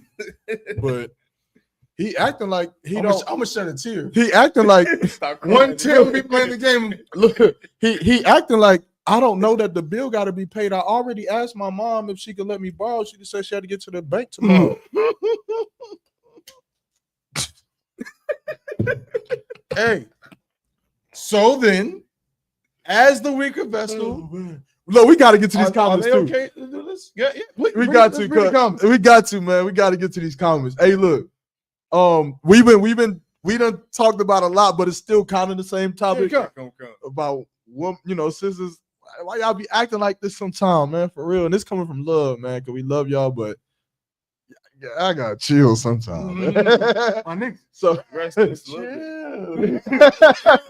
chill. So the first one was Saga. This was, I think, Sapa y'all was asking a question. Yeah, I'm asking. She's like she's like being I don't think she's actually saying she's she saying can. like that would suggest that. Right. She also answered it. I would okay. Let's see. She said yeah. Shalom, kaboom in the building. Are y'all in the building? Let me see. Sapa y'all said we react on emotions where y'all are strategic thinking. But see, that's the problem. That admittance of guilt is a problem to me. Mm-hmm. Because if you admit your guilt and still commit a crime, now I feel like you're doing it on purpose. Salakia, if I could, like women, like I said, women are weird. Like I don't understand their minds sometimes. They but gonna say, "Nigga, you weird." Nigga. Yeah, of course they are because they don't understand. They don't understand the braids. When it comes to like logical thinking, men are logical thinkers. Yeah. Women think and they dwell in their emotions, as the Bible say they dwell in their bosom. The sister said she does. She did. She said it. You're right. You're right. She did say it. Like get them likes up. We solve the problem, but women come up with a problem so they can talk about it. But we come up with the solution. Most women don't. Some women don't want to hear the solution to the problem. And they just want to vent. God. Don't come to me about. And don't get it twisted. There's some emotional ass, you know what I'm saying, Tasha K ass niggas too. Yeah, there's some niggas that you know what I'm saying that I just are not. like, you know what I mean? They've been raised by their mamas and their grandmamas. Trying to hear all that. You know what I'm saying? And Sister Patty, you know what I'm saying, from the Mount Zion Baptist Church, and that's what they had around their whole lives. So they really on some emotional female stuff too. You know what I mean? So don't think we're saying that every single woman is like this, every single brother like this, but in general, sisters tend to lean on their emotions, which is the question at hand. It's like, at what point can you can't lean on that? And another thing, I'll say this too before we go more comments, because guess what? Children lean on their emotions. That's true. But guess what? We all say they're what? Children. They're children. But when a woman leans on her emotions, and you compare it to a child, she'll say, I'm not a child. Well, then what do you want me to do? So then I guess I'm supposed to treat you like what? An adult. So I'm supposed to expect you not to conduct yourself like a fucking child? That now, so am I asking too much or not? Which one is it? Get your emotions in check. Select. Sister Dwa said, what do you deem as complicated? I think she was talking about like life, right? Because we was talking about how the sister has to go to work, come home, pay bills. Okay. I think that none of those paying bills is not complex. There's nothing complicated about paying bills. There's an amount that you have to pay, and if you have the money, you pay it or you don't. And if you don't pay the bills after a certain amount of time, the lights get cut off.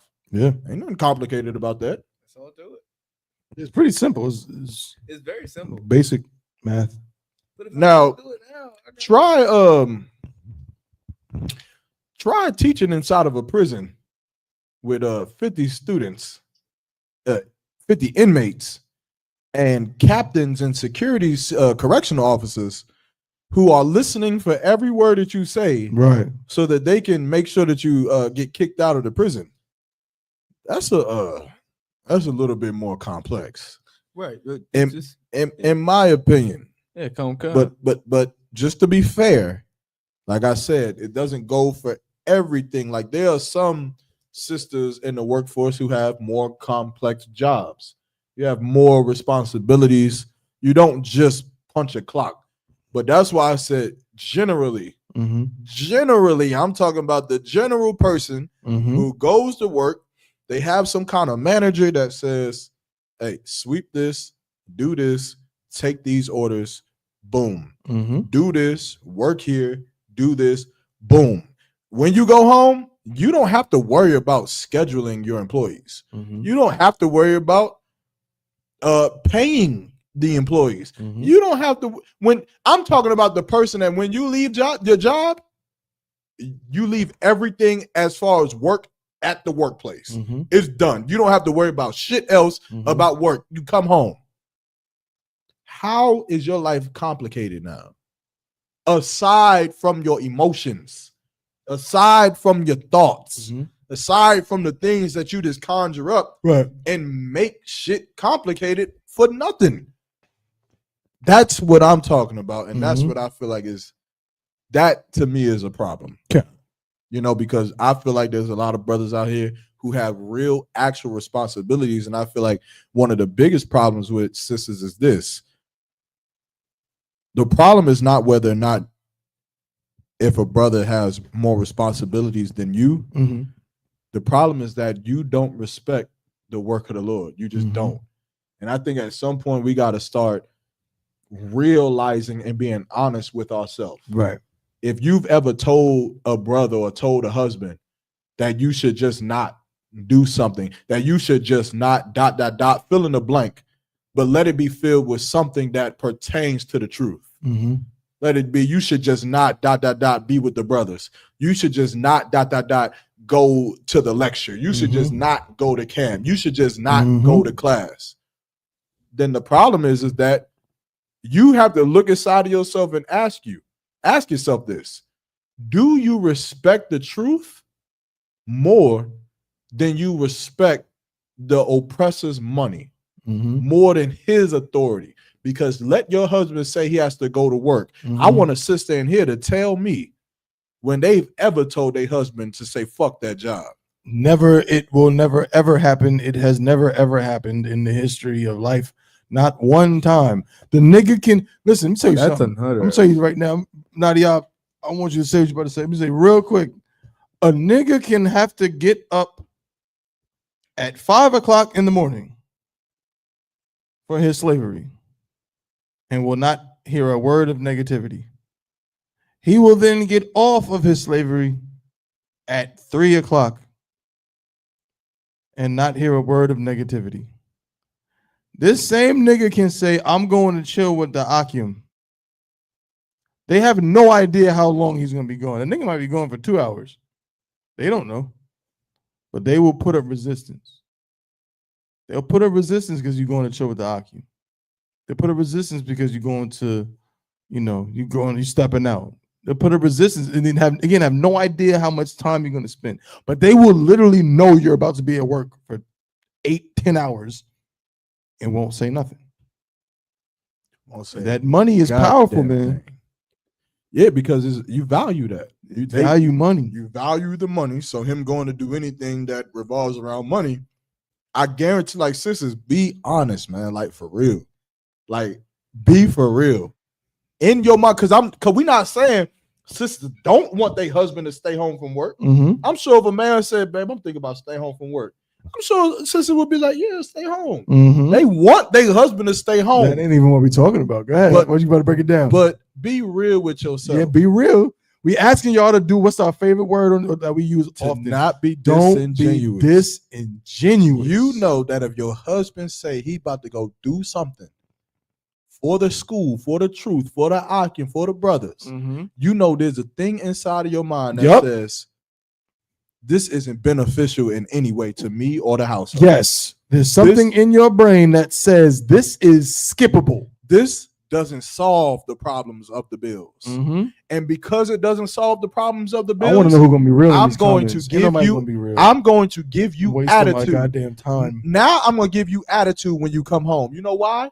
Because you put more precedence on the brothers and that school rather than my feelings and my concerns. Right. See, my concerns is with these bills. And because you didn't care about me telling you the first time about the water bill, and after I told you the second time about the water bill, you decided to go out to the club with the brothers. So you know what? Because you don't care about my feelings, now I don't give a fuck about yours. Now you a bitch ass nigga when you come home. Because you didn't care about the bills. Because you didn't care about my feelings. Because you didn't care about the complexities of life that I've created in my mind. When really, bills are not complex. Bitch, you got the money or not? Yeah, switch the yeah. You got the money or you don't got the money. That's how it works. Simple. Listen, I've lived in a house without a woman, with just straight brothers. Just straight brothers. We live in the house rocking and rolling out. Guess how bills work? Hey, you got the money? Nah. No? What's that crazy? Hey, I don't either. So what we gonna do? I don't know. We figure it out. All right. And guess what? We still going to the club that night. We still about to be playing the video game. We still doing whatever the hell we doing. And guess what? The bill's going to get paid for, man. It's going to happen. We not about to be outside homeless with UPK games walking around and shit. This shit is not going to happen. Like, you going to be fine. It's okay. Like sisters who create such a fuss. And if brothers is doing this too, I hope brothers is not doing this. You better not be doing this shit, complaining and worrying so much about bills and causing arguments because of bills not being paid and this, that, and the third. You better chill out. But we'll be fine, man. We serve a God that supplies us, man. That takes care of his people. We under Commander Jenny-Hanna, to say the least.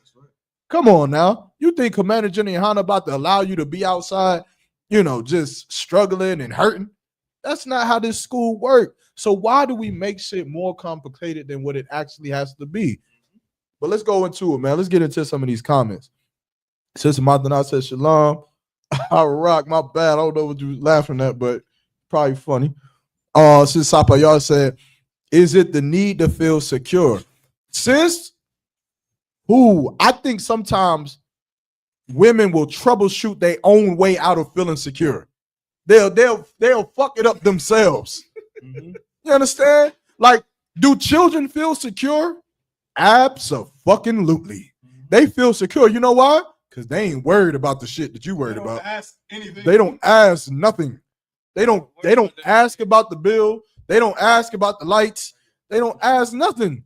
They just feel secure. And again, I'm not saying that we can't be adults. We can't be adults. I'm not saying that a woman cannot bring to her husband's attention that a bill has to be paid. I'm not saying none of those things. Those things is tawab. What I'm saying is, don't overcomplicate yourself or what's going on in your mind to make you tarnish the relationship you have with your man. And brothers should do likewise, not the same thing to your woman. Imagine if brothers put the stress of the truth on their woman. A lot of you sisters would not be able to take it. Mm-hmm. A lot of you sisters, and you know it's the truth. Look, think about a time when you've ever seen a face on your husband, and you really was just like, "What's going on, babe? What's happening?" And he can't even begin to explain what he's thinking about because it's so much. We got Captain Night, we got the generals, we got councils, we get major council. Like, do y'all don't even know what is going on in major council. Y'all not there. I don't even want to say it. I don't even want to say it. Like, I don't even know if I can say it. You're just not there. You feel me? But you have no fucking clue as to what is going on. But you know what you do have a clue as to what's going on for? Men who come back from Esau's military. That you can rationalize with. That you go back and tell all your girlfriends, don't mind him. He's been through so much. Mm-hmm. The military messed him up. Yep. That you can have compassion on a man that fights for Esau's military, but fighting for black people. And guess what? Yeah, that warrants no compassion. That's a heavy from the black woman. Because not only you wanted something, bro. That's heavy. Because not only will they fight, and when he comes back with PTSD and explanations, you know what else they'll tolerate? Mm-hmm. His absence. Oh yeah. If he's in Esau's military and you ain't seen a nigga in 6 months, mm-hmm. he don't get in trouble for that. No one's mad at him for that. Right, kids and all. Kids at home, you with the kids every day. Every day. Every minute of every day. Mm. But that's okay because he's fighting for his country.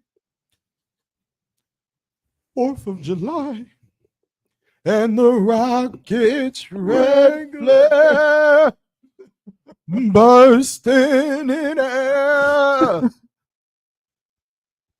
That's okay. That's okay because he's fighting for his country. That's why I always ask on the CBP.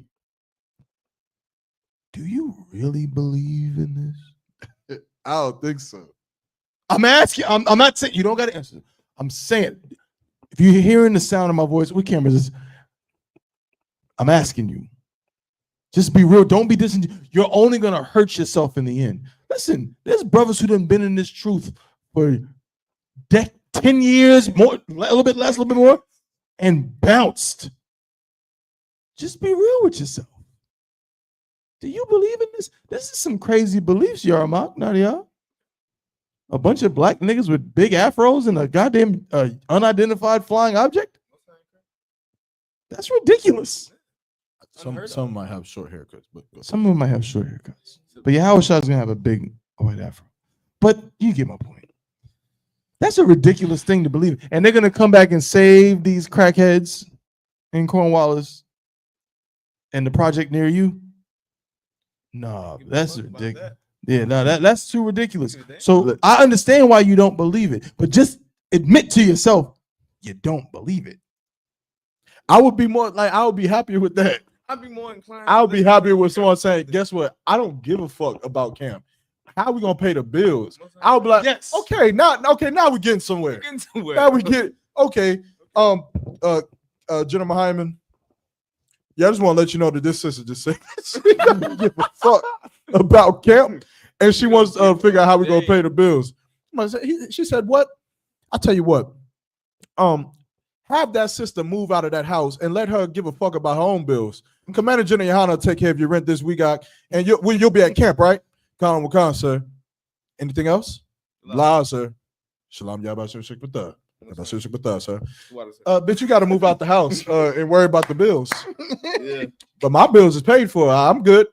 I'm going to camp. Shalom. Yeah. That's it. That's how the shit work, man. Any more comments? Yeah, a lot. So let's go. Let's get them likes up, man. Come on, man.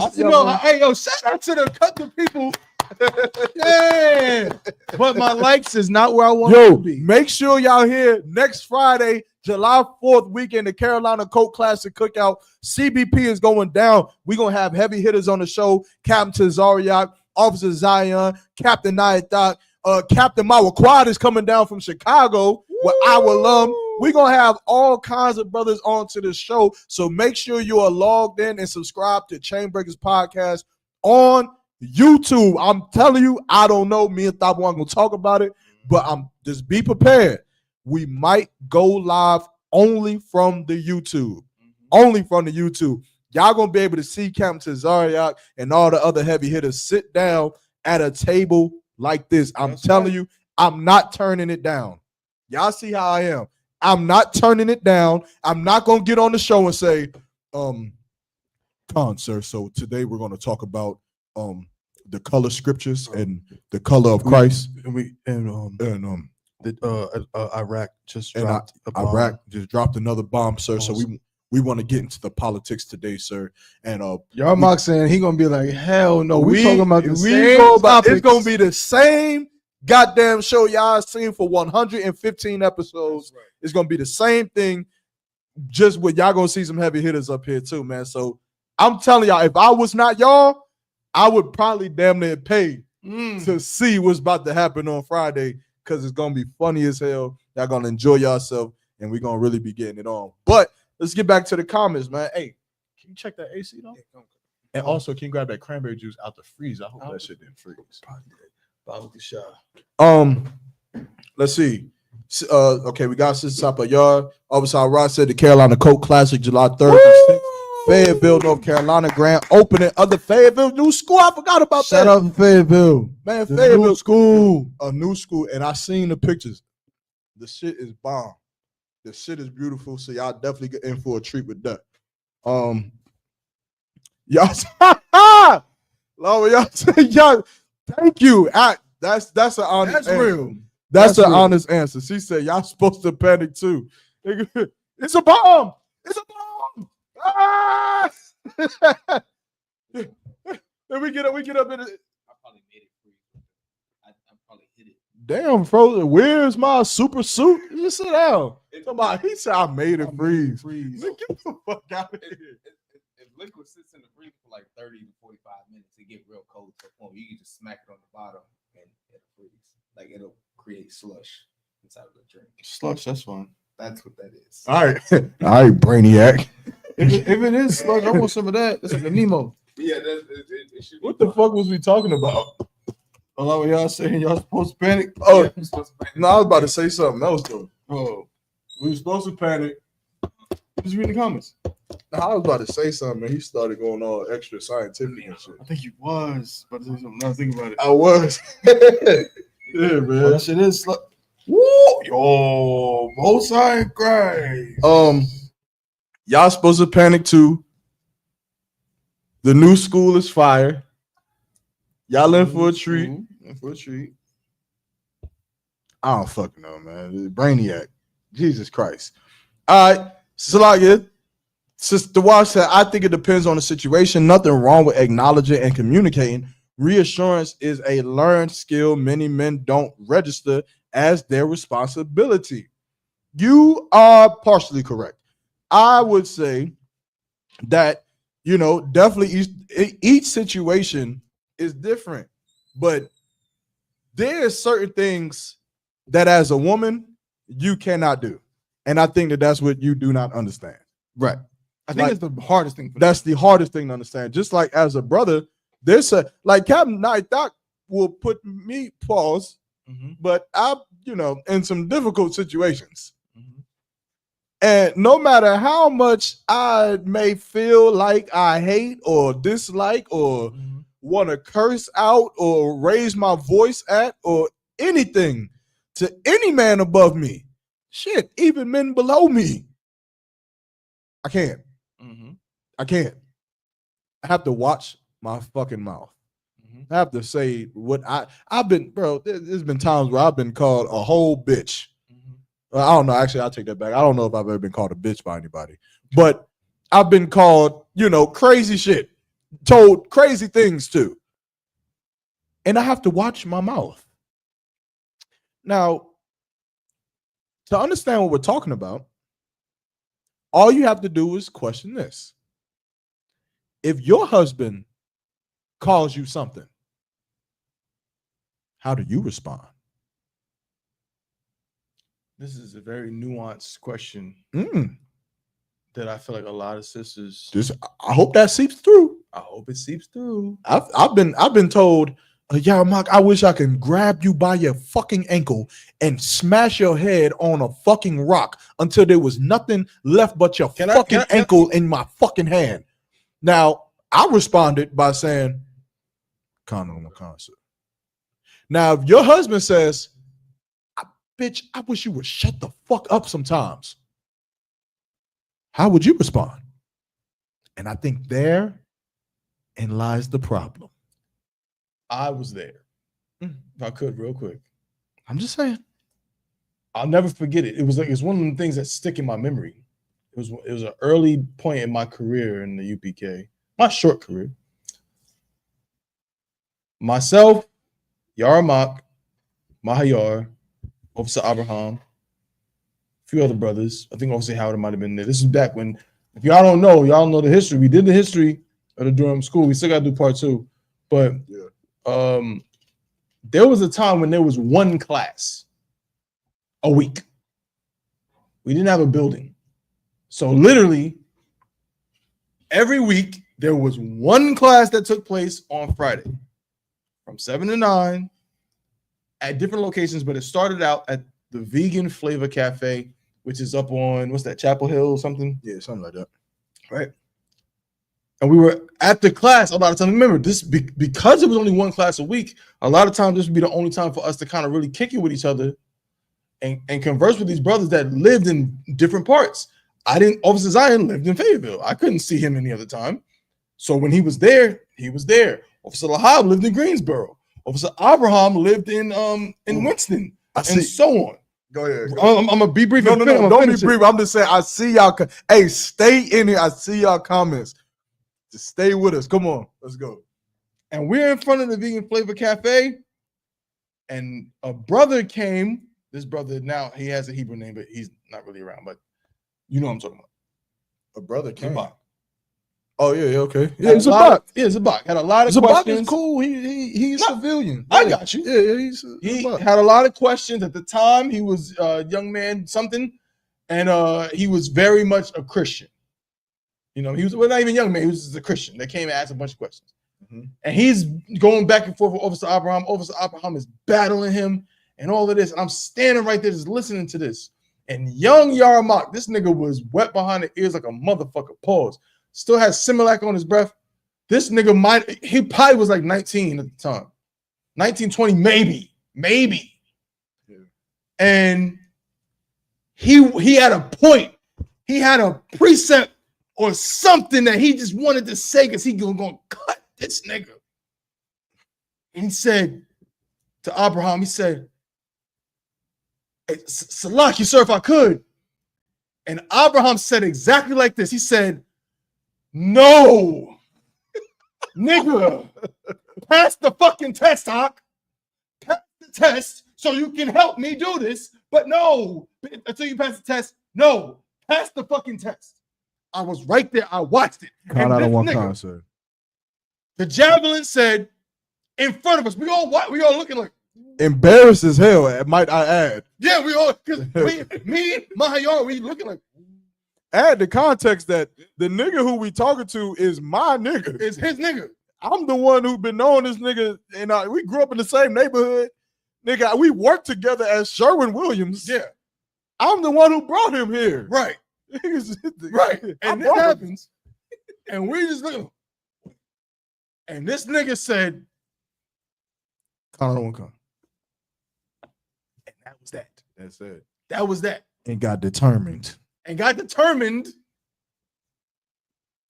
You feel me? So that's now I tell brothers Shema. Yeah. Now I say hold your peace. He didn't get in his feelings and say, well, wait a minute. I brought this brother here. I got something to say. But no, no, sir. But wait a minute. I can't just say one thing. Oh, you trying to say that I'm dumb? No, he didn't do none of that. None of that. You know what I'm saying? So I'm telling you that event happened What year are we in? That'd be like 7, 8 years. No, ago. it was exactly 8.5 years ago. Yeah, something like that. Going on 9 years. 2019, 2017. Happened 2017. Yeah.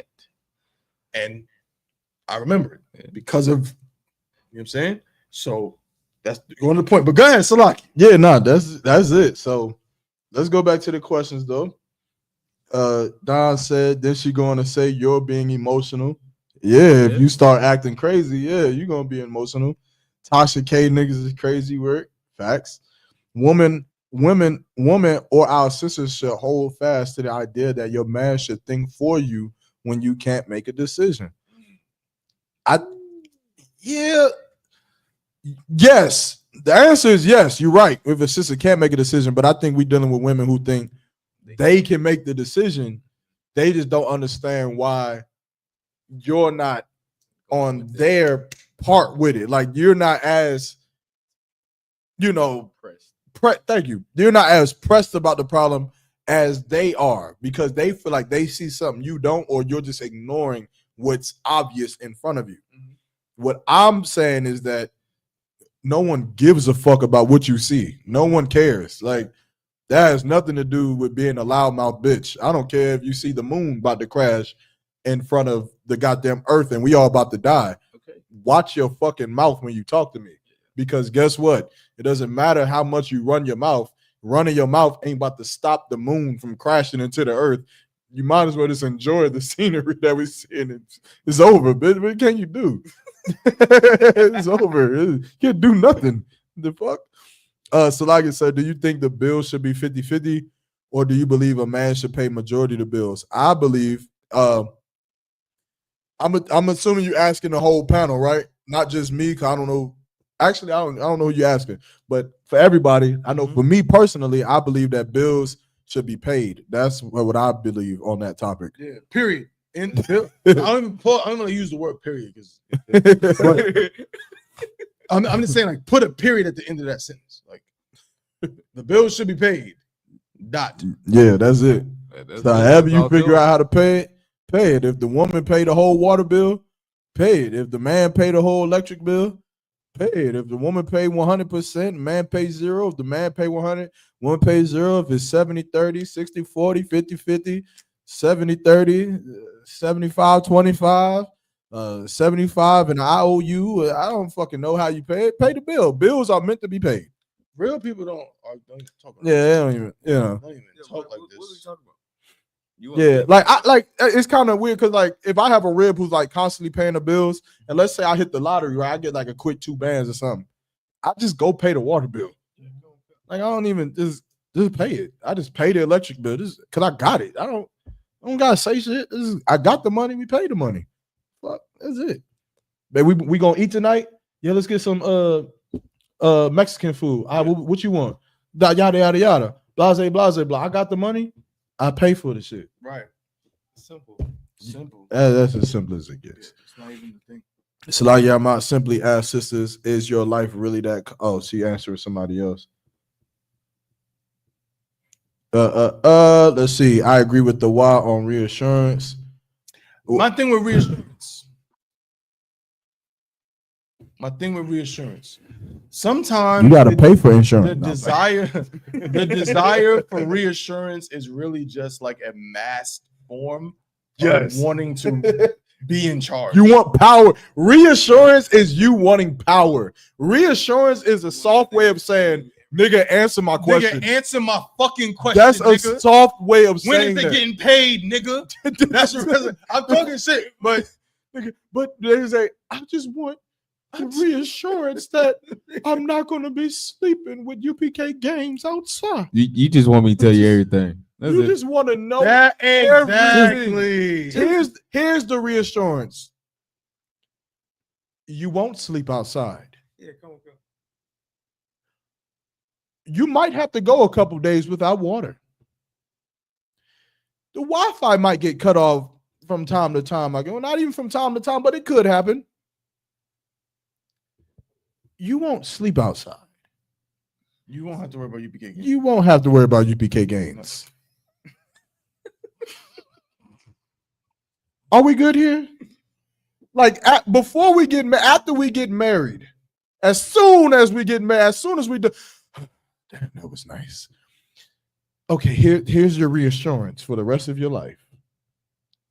You'll be fine. And sisters, we're not ridiculing your desire for reassurance. What we're trying to do is level with you as adults. Because what we understand, sisters, I mean, it's with all sincerity. I mean, you can project everything I'm saying because my opinion don't got no dominion over your life, over your mindset, or none of that. But if you listen to what we're saying, we're trying to help our sisters and make it clear for y'all.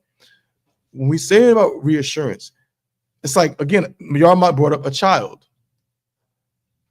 My son is reassured. He doesn't even know how to spell bill. He doesn't know how to spell water bill. He doesn't know, he knows nothing.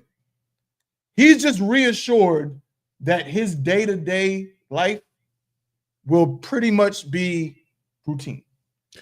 That's all he needs. You know, we did a test on my child one time to see if they suffer from separation anxiety. In the grocery store, we were like, leave them in the cart and walk away. And my child just looked like, you know what that told me? He just knew. They just knew. My parents is coming back. They're coming back. Like, they're not leaving me. Yeah. I say that to say this. None of you have slept a day outside in a tent married to a man in the truth. None of you. So why do you have so much anxiety about something that has never happened? I'm gonna just keep it real. It's never happened. The Lord was very, very when he made women, it's an interesting thing. It's like it's gonna sound horrible, but I'm gonna say it. You're obviously not children. Right. You're smart enough to not be children. You're adults. But you are also not men. And that, like that kind of middle ground area, I think is just rough for sisters to be in. Because they feel like, well, wait a minute. I went to college like this nigga. I got a job like this nigga. I got a driver's license like this nigga. I do da-da-da and da-da-da and da-da-da like him. Why in the hell, which to me is a worldly thought process, why in the hell do I got to listen to everything he says? Do I got to just trust him? To me, you're not operating within the spirit of the truth. Because if the spirit of the truth was in you, you wouldn't even talk like that. People in the truth don't talk like that. And guess what? I have the proof. You're looking at it. I'm not saying this from nowhere, from out of thin air. You looking at brothers who are grown-ass men. I'm in a worldly, carnally fashion. I'm significantly older than my nigga Yarmak, but in the spirit, this nigga's my twin brother. Pause. And guess what? There was a time. We his cousins. Right. There was a time when he outranked me. You can ask him if I'm lying, bro. When he was a 50, I treated him like he was General Yohana. If he was somewhere, I was next to the nigga, like he was General Yohana and I was General Muhammad. Because I don't even think like that. I'm in the truth. So right now I'm talking to sisters in the truth. You sisters that's in the world, you gotta, you know what I'm saying, you gotta get with it or get lost. But if you in the truth, then you gotta understand what we're saying. You gotta maneuver and live your life and conduct yourself within the framework of that truth. If you're in the truth, then when that nigga says, what Sugar Free said in that song? Sugar Free said in that song, he said, if I tell you that a flea can lift the tree, then you get a chain and hook his little ass up. Nigga, if a priest tells you anything, you follow that. You believe that. You follow the order. Damn. If you're not in the truth, guess what? Then I'm not talking to you. But you got to be honest. But see, women you got to say the truth. Women that's I ain't with this. Women that's not in the truth, they listen to their husband. They gonna flip them bricks. Oh yeah, they holding that pistol. They gonna flip them bricks. They holding them birds. If I could, yeah, they gonna flip them bricks because they pay the bills. They gonna take all that tape and put the bricks around their waist and on their exactly thighs. what They're they gonna want risk to do. jail time and risk an eternity in a goddamn penitentiary. They're gonna do all of that for that man that's in the world. Facts. That's fine. Them hoes getting pimped on by some pimp. They're gonna follow everything that pimp say. And they gonna follow it all to the grave. But not Nah, you you nigga, took heavy, it on the nigga. head. But I'm just saying, like that reassurance thing, I just feel like that's snake code for something else. It ain't really like when you in the truth and you say them prayers, that's all the reassurance you need. Like that's it. All I need. That's all we need. All I need. Like I'll tell you, I had a situation just recently. I owe Duke Energy like $2,600. But brothers know because I shared it with them. I'm like, they talking about cutting my power off. And if I want to set up a payment plan, I got to pay $1,700. I'm talking about $1,700 some dollars. And I had to pay it. And my rib is tripping. Tripping. You know what I'm doing? Okay. Playing the video game, chilling, talking, making moves, doing what I got to do, going to class, doing the show, doing exactly what y'all see me doing now. A couple weeks ago, I was doing exactly this with a goddamn $2,500 bill from Duke. And it wasn't even all my bill. It came from something else. I ain't gonna say what it came from. The barracks. Nadia, Hawan. I'm just saying. Yeah, they said, fuck that. We tacking this shit onto your bill. If you don't pay it, we gonna turn your lights up. Did I even mention it? No. Well, you did, but it was like did I even mention it as far as like y'all gotta come take care of this bill? Be honest. Be honest. Brother stand in the bag had a whatever bill. Duke Energy took whatever that bill was, put it onto my house where I live, and said if I don't pay the shit, I'm gonna get kicked out my house. I mean, not kicked out my house. Fucking my electricity turned off. I ain't go scream to Nadia Bahawan or nobody who stayed in the barracks. I ain't gonna say shit to nobody. Cause we don't operate like that. I'm not about to trip like that. My Don is in the comment section. Donnie knows. I told Donnie. He knows about it. Was I tripping, Don? When I told you about it? Nope. Hey, guess what? The bill either gonna get paid, something gonna happen. Oh, we about to go stay with Thabawan for a second. Let's do it. I don't know what the fuck else you want me to say. It either gets paid or it fucking doesn't get You want to kill each other? Like what you want to do for real? You gonna cut me? Like the bill don't get paid. What that mean? You want to choose our weapons? You want to choose your weapon? I choose mine, and we just kill each other and just die? No, I'm not saying that. So what the fuck are you saying then? What is supposed to happen? I don't know. So what the fuck are you talking for? Why is you running your mouth for? If you don't know, I done already said I don't know. Why is any one of us talking? Obviously, we ain't handling our business. We should just learn to shut the fuck up. Better ask yourself what you really love. I'm just saying. What you really care about. Let's get into these comments, though. Let's do it. The why said we didn't make money viable. The economy did. Go to work. Ooh.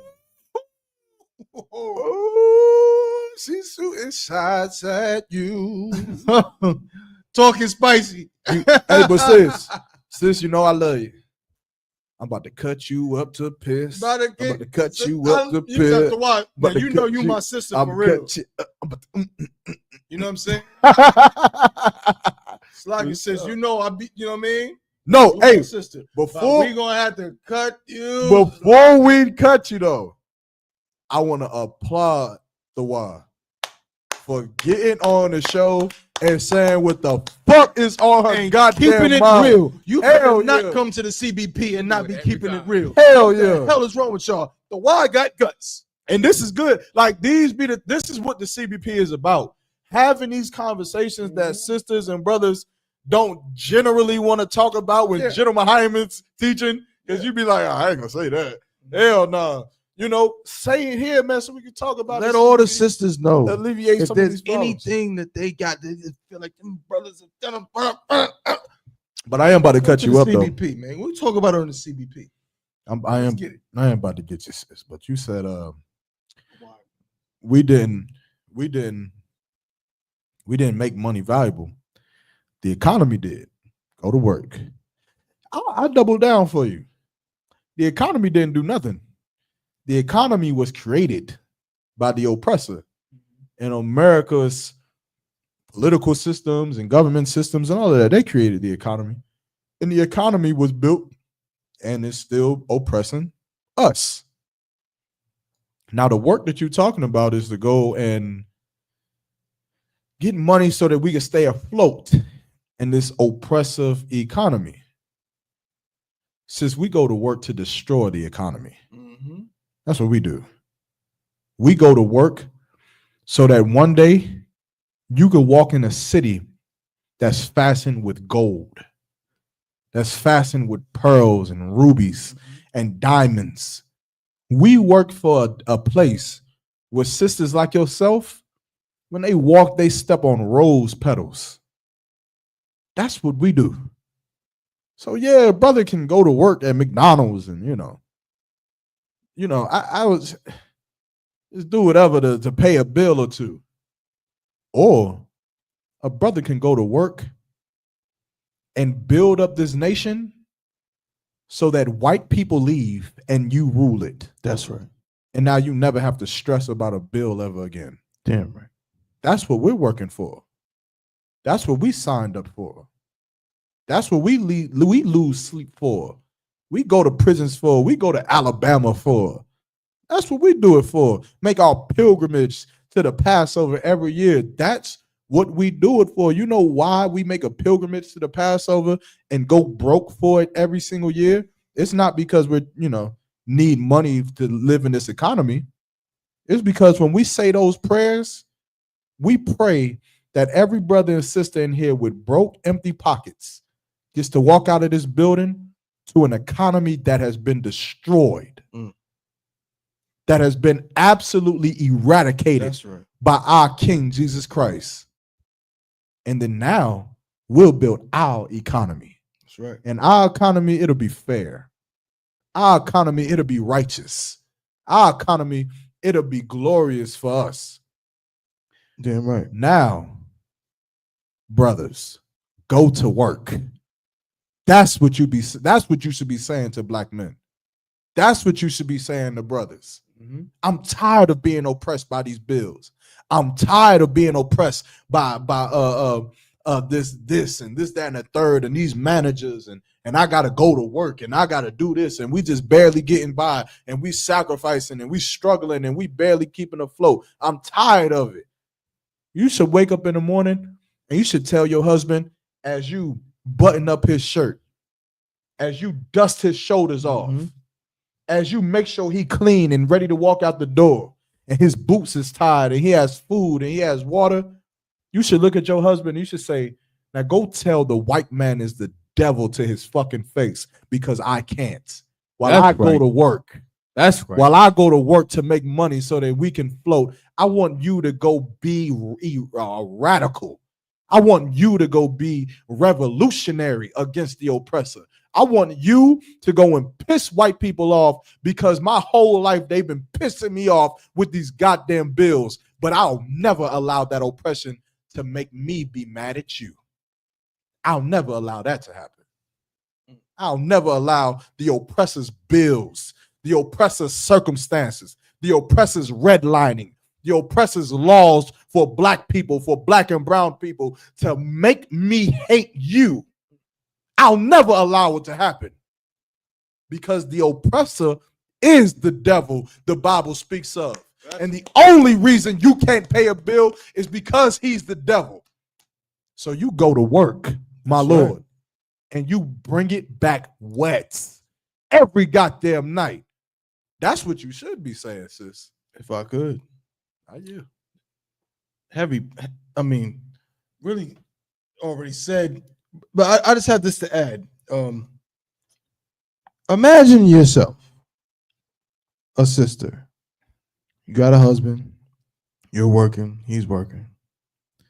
And then one day, he tells you that someone's going to come and stay with y'all.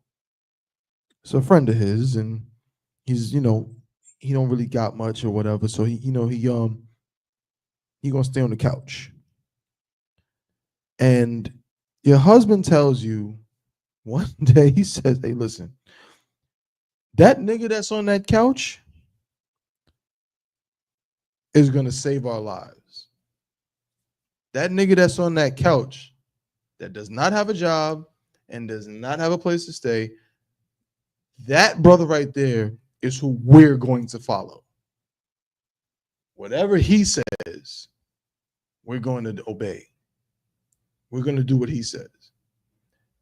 Of course, you would look at him like he's a lunatic and has lost his effing mind.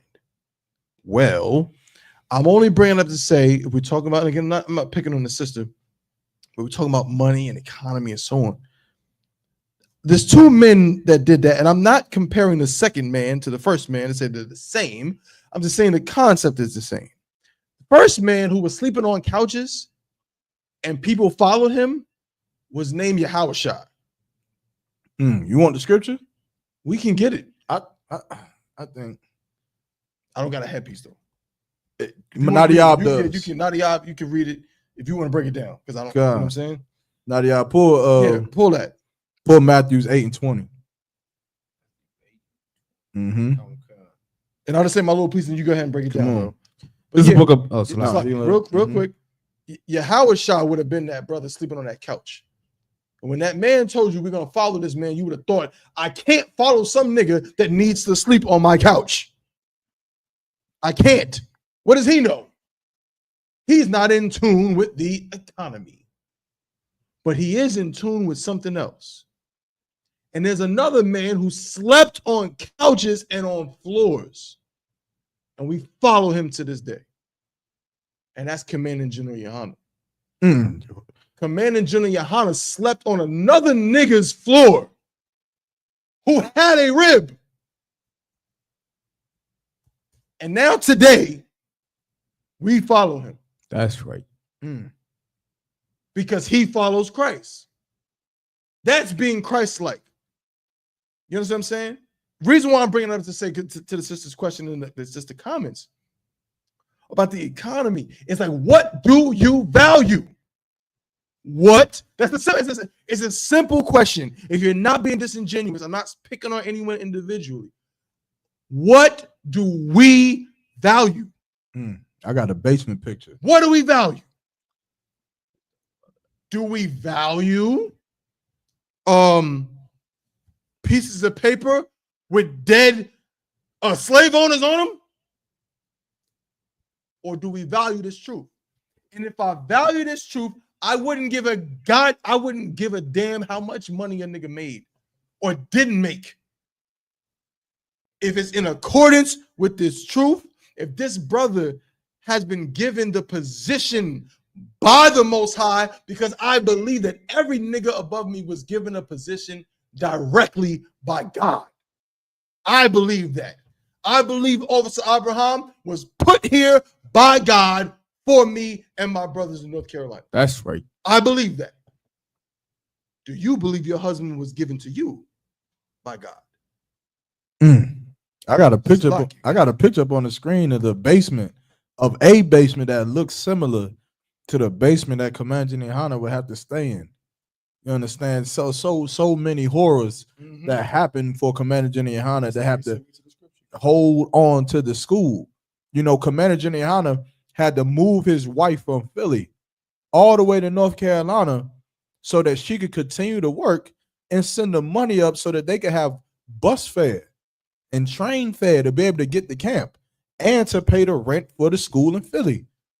Now, that's a sacrifice that brothers had to make. That's right. But there's brothers in the past who's made similar sacrifices. Read what you got. Come. This is the book of Matthew, chapter 8, verse 20. And Jesus said unto him, the foxes have holes. Now, read before that, verse 19. Come, verse 19. and a certain scribe came and said unto him, Master, I will follow thee whithersoever thou goest. So the scribe came to him, and he came to Christ, was like, look, wherever you going, I'm gonna roll with you. I'm gonna go like the scribe thinking about Christ, like, yo, I know you got like a nice mansion or something. Like, where you staying at? I'm gonna just roll with you. Like, I'm rolling with you, nigga. Like, where your Bentley at? I know, TD Jakes got a Bentley. Right. Creflo Dollar got a Rolls Royce. I'm coming with you. I'm your scribe, right? Right. Where your Bentley at? Keep going. Come. Verse 20. And Jesus said unto him, the foxes have holes. Christ said foxes have holes. Foxes, they lay their head and, they go to sleep in holes. Keep going. Come. And the birds have nests. And the birds in the air have nests. They travel out in the air, but then they have a place to go back to. Keep going. But the Son of Man have not where to lay his head. Now, God damn. I just want to make sure that we all believe in the same truth. Come. Now, this is the greatest man to ever walk the face of the planet Earth. This is the man that we all claim to serve. This is the man that we all claim to love. Now, Christ said himself that he didn't have a bill to worry about. You know why? Because he didn't have a place. He didn't have anywhere to go in this world. He didn't have nothing. All he had was you. That's all he had. All he had was his orders and the work for him to accomplish. He had nothing else. Nothing else mattered. Remember that when you arguing with your husband about bills. Remember that, how you want your husband to be Christ-like. You want your husband to be Christ-like? Well, Christ didn't have bills. He didn't have them. Keep going. I want to finish this. Come. Verse 21. And another of his disciples said unto him, Lord, suffer me first to go and bury my father. So now there's another sacrifice. Who is this? This is Mark, if I'm not. No, this is Peter. Come. This is Peter. Peter jumped off the ship with his brother, wanted to come serve Christ. And Christ, he asking if he could go bury his father. Keep going. Come. Verse 22. But Jesus said unto him, follow me and let the dead bury the dead. Christ told this man, let the dead bury the dead. Y'all want to know about sacrifice. Y'all want to know about complex? Oh, that's real complex. And I've experienced it firsthand. I want to know about complications. What's that about? Yeah. Now, that's a little complicated. You mean complicated, like not going to your grandmother's funeral Yeah, because you're in Hebrew Academy, right? And you don't want to miss another day, and your family fucking hates you because you didn't go to your grandmother's funeral, right? Yeah, that's complicated. I know about that. That's. I would say that's a little bit more complicated. A little bit of than pain a bill. right. I'm just saying. Let that resonate in your spirit, right? We could drop that there though. You understand? We get into more serious, man. Let's get back into it. Hey, this is a great episode of the CBP. For sure. I see them likes is up. Yeah. Shout out. If you have not liked the live, I implore you, please. Death Angel is gonna come visit you. God damn. Please Smash the like not have a button. conversation with you. You know what I'm saying? We just a couple of brothers just trying to get the truth out. You know what I'm saying? But they said we could be doing anything. We could be out here gangbang. We could be out here selling drugs, but we're not doing that. We're trying to do the work of the Most High. Sister, have more dedication to the work of the Lord, but go to work. Have more dedication to the work of the Lord, but go to work. We gotta have all dedication to all dedication to everything the work has of to the go Most to the work of the Lord. Everything dedicated to the work of the Most High. Everything. Now again, what we're talking about is to fill your spirit. It's not, it's you understand, like counsel will tell you to be practical, and being practical is fine. But the fact that we say certain things, saying certain things, it tells a lot about the spirit of a person. We're trying to get your mind You understand? Like your mind is stuck on one thing when it should be, stuck on another, which is serving the Lord. And when you serving the Lord, then these things like bills and all of this bullshit, it doesn't really matter. It doesn't. It will fall into place. It will. I mean it sincerely. Let's see here. So when your wife is tripping, reassure her with exactly what you just said. We're going to be okay. Commander Jenny Hunters ain't going to have us out here down and out. Listen, here's the part that you're not getting. Stop tripping. Like you're not getting no reinsurance. You're gonna get cursed out. That's what's gonna happen. That's right. Like you're not about to. Like my children don't start having temper tantrums, and I say, "Babies, it's gonna be okay." I say, "Boy, hold the fuck up. You better shut your goddamn mouth." That's right. If you have a problem, you better talk like you got some goddamn sense. He's not lying. This nigga's a goddamn. He ain't a tyrant. Right. This nigga is in that house militarizing them goddamn kids. I was on the phone the other day while I'm slaving. Next thing I know, I hear him in the background. Down, up, down, up. Train him up right. I'm trying to tell you, the nigga had. Was it your daughter doing push-up? Nah, power. I'm about to say. I wasn't sure which one it was. Everybody got somebody doing push-ups, and he was not playing. I said, "Well, Most High in Christ." So yeah, reassurance is fine and dandy, but again, the spirit of discernment. Stop tripping. Discern that situation, and more often than not, you just gotta stop tripping. Like this is gotta stop. That's the point that we trying to get y'all to understand is like, why trip in the first place to need anything? Why not just not trip? That's a heavy question. I don't. I'm telling you, I think because of the weaker vessel, they can't understand that. Like, you don't have to trip, right? You don't have to trip. Hey, that's why we say it's nothing wrong with bringing up, hey babe, in a couple of days they talking about cutting the lights off, right? After you said it, it's done. Yeah, it's done. If Nadiab is my second in the department and he calls me, Salaki, sir, just letting you know, we got counsel in 3 hours. Just letting you know, blah blah blah blah blah. After he tells me what it is, it's done. It's out of his hands. Now it's in my hands. Now it's up to me to deal with it, and I'm gonna report on it in council. That's it. I don't know what the fuck else are we talking about. That's right. Like this. I really need someone to break down why this shit is made so complicated and so complex when it does not have to be. It's we have a bill. This needs to be paid. This needs to be done. This needs to be done. I'm just letting you know, my Lord, that this needs to be done. Shalom. After that, go get your tails, the fucking toes painted. That's it. Go sit down and then when the lights cut off, when you paint your toes, say, "It's lucky, my Lord. I did tell you that the bills was needed to be paid." And you know what he gonna do? Hold on 1 second. I'll be back. Hey, Salaki. Then he gonna be, all you gonna hear is I'm on the phone with Duke. Okay, I got the money. How do I pay the money? I need y'all to cut the lights back on. While you just sit there, babe, what do you want me to do for dinner? We don't, with the power being off. What do you want me to do for dinner? Like, y'all gotta find better ways of being strategically funny against your husbands. If you want to be funny. That's fine. But don't be rude and disrespectful. I think you just, I'm with you, bro. But I just think, and maybe it's a tall order I'm asking for, maybe. But maybe you just gotta love the nigga. I don't know if I'm saying too much here. Is that too much? I think what y'all think is love. I got a fickle definition of love.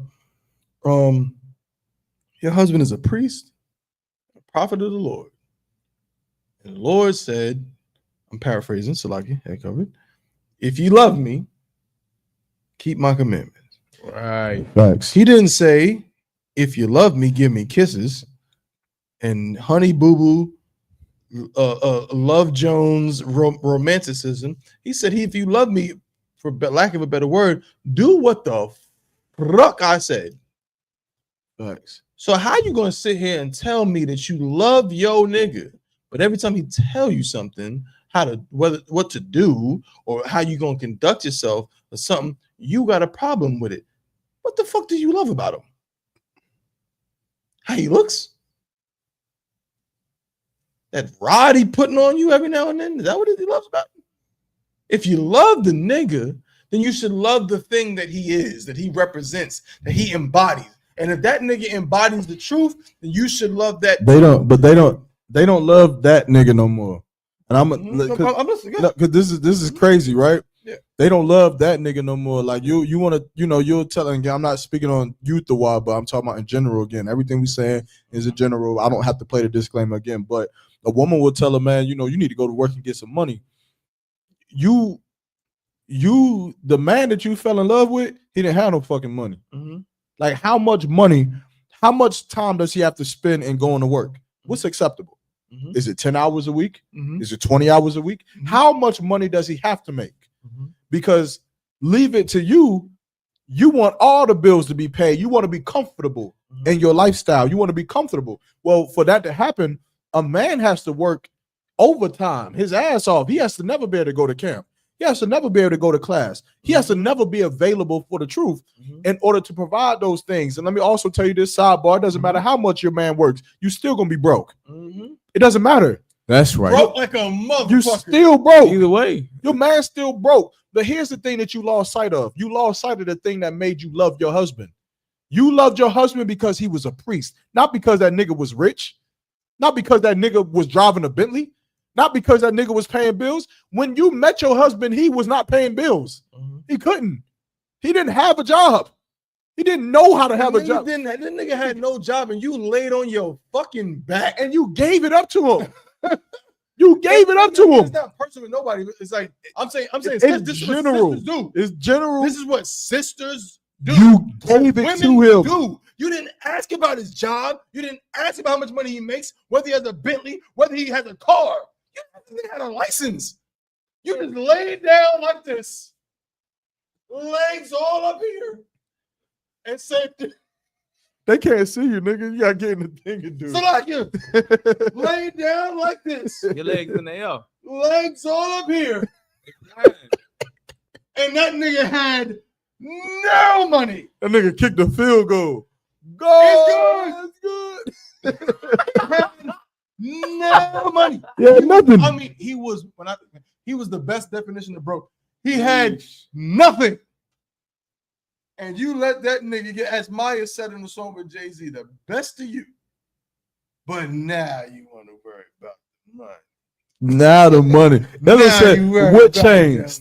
What happened, sis? What happened? Where's the money? From there to now, what happened? Why is money now the thing that's going to cause a void between your relationship when money wasn't a thing that stopped the relationship from happening? From even starting. From starting. So why is it the thing that's going to stop it? Because I was just so attracted to him and I wanted to go back to that. To go back to wanting to feel that thing up inside of you again. Just go back and be attracted to him. Don't even think about nothing else. Just be so attracted to him that you just gotta just do that again. I'm crying, bro. I'm crying under you these can control your. And what's crazy, y'all? We're trying to help the sisters. I'm trying to help you out, sisters. We're trying to help you. Stop sisters. It. Get some help. We're trying to tell you, you can control your fate by controlling your perception and your mental space. Just go back to that. Just go back. He's the same nigga. He's the same dude. Just do that. What you talking about? What else we got? I'm loving this. Hey man, check out the CBP. I'm confused. So we not as women. So should we not as women bring household bills and concerns our husband or not? No, I just said. I thought I said it. Well, maybe it was. I don't know. Maybe you came in late, but I said there's nothing wrong with bringing any concern you have to your husband. Bring it to him. All I'm saying is don't allow your hyperboles in your mind about certain specific situations to cause friction in your household. Right. So basically, when you bring the household joint, you say, "Oh man, oh shit! I just realized the bill, babe." And he goes, "Don't worry about it. We'll be all right." Don't say that's not a cue for you to go. What the fuck are you talking about? How the fuck are we gonna be all right? The bill says they're turning the lights off tomorrow. How are we gonna be all right? I don't care. That's not a cue for you to do that. That's the cue for you to say, okay, and going about your business. Yeah. And not only just going about your business, but going about thinking how to solve the problem. Just think about it. Go to your room and think about how to solve the problem. And if you can't find a solution, guess what? Bitch, neither can I. That we the same. We just two dumb motherfuckers. We just two niggas who can't solve the problem. Fuck it. Me, you, and the dog, we're gonna go sleep outside with UPK games. Next. Let's say, if you married, do you have to live together?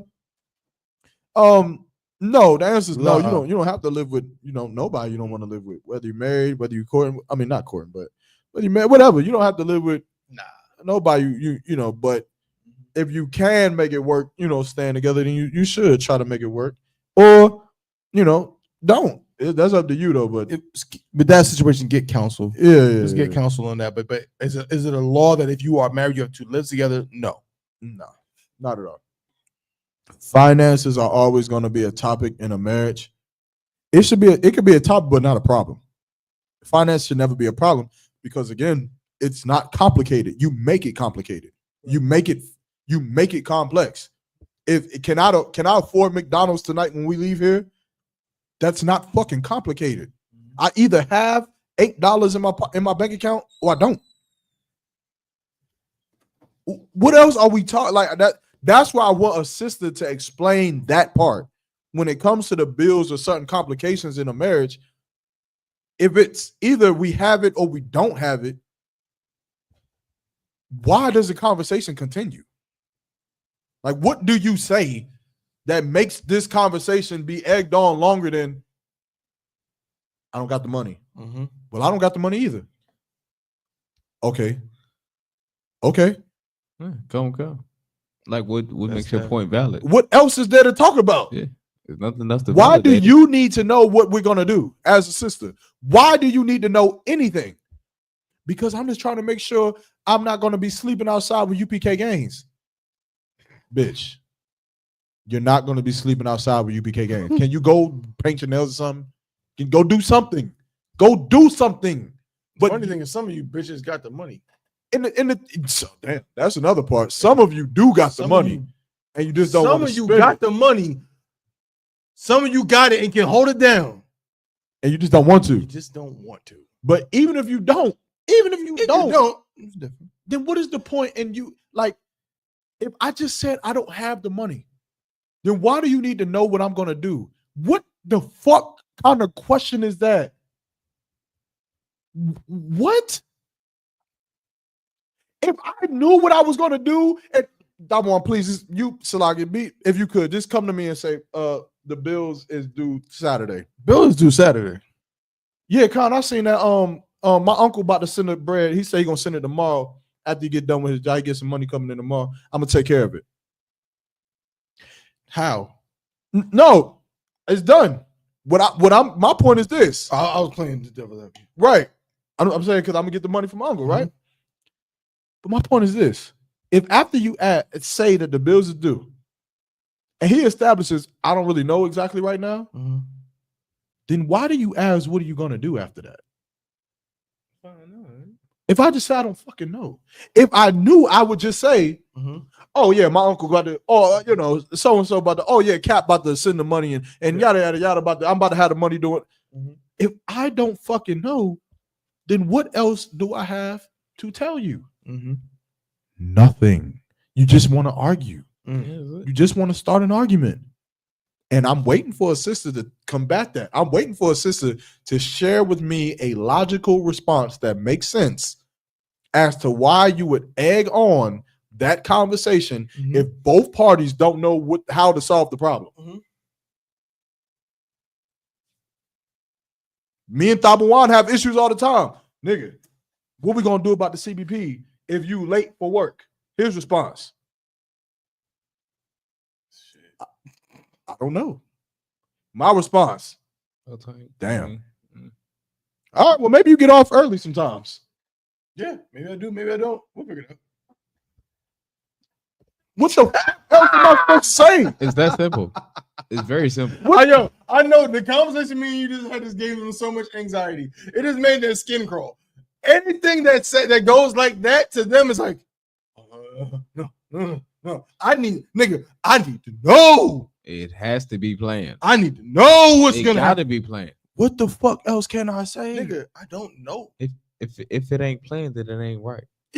Nigga, you either getting off work on time or not. Now I can start the show by myself. Well, I can start it with you. Or I can just wait. You can just wait. I think one time we started the show like 9:30. Yeah, come. That has happened. Moving on. It's not ideal, but it takes place. Said can't wait. Do you need reassurance from Christ? Ooh. Some sisters, I feel like they be wanting that. I'll be like, some sisters, they be wanting Christ. You know how you to get perform a reassurance miracle. from Christ? What you about to say? Well, I don't know where you going with this. How you get reassurance from Christ? Go to capitalgeneral.com. Get Christ insurance. Reassurance is just not what you think it is. So when I say here, I'm saying if your husband just told you, we'll be all right, we good. You just got reassurance from Christ. I'm not saying that your husband is Christ before somebody clips this and says, Officer Double One says that your husband is Christ. That's not what I'm saying.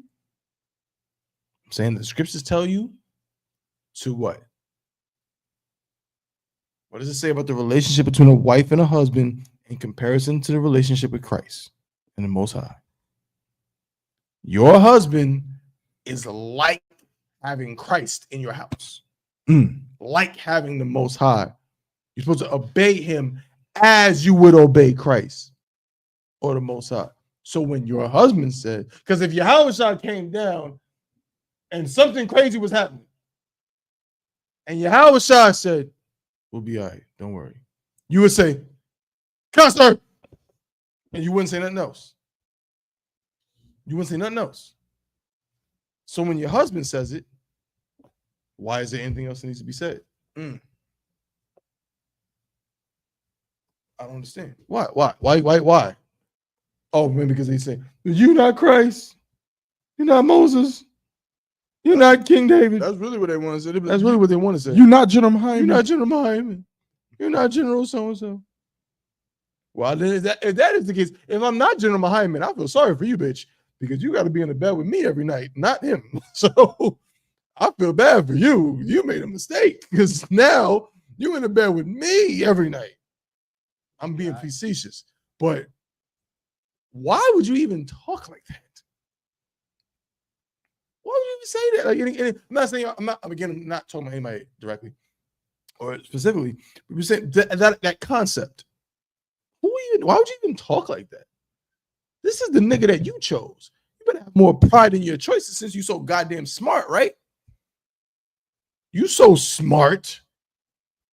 You know, meaning you're so capable. Well, you laid on your back and took your panties off for that nigga. Damn. So what the fuck? What's the difference now?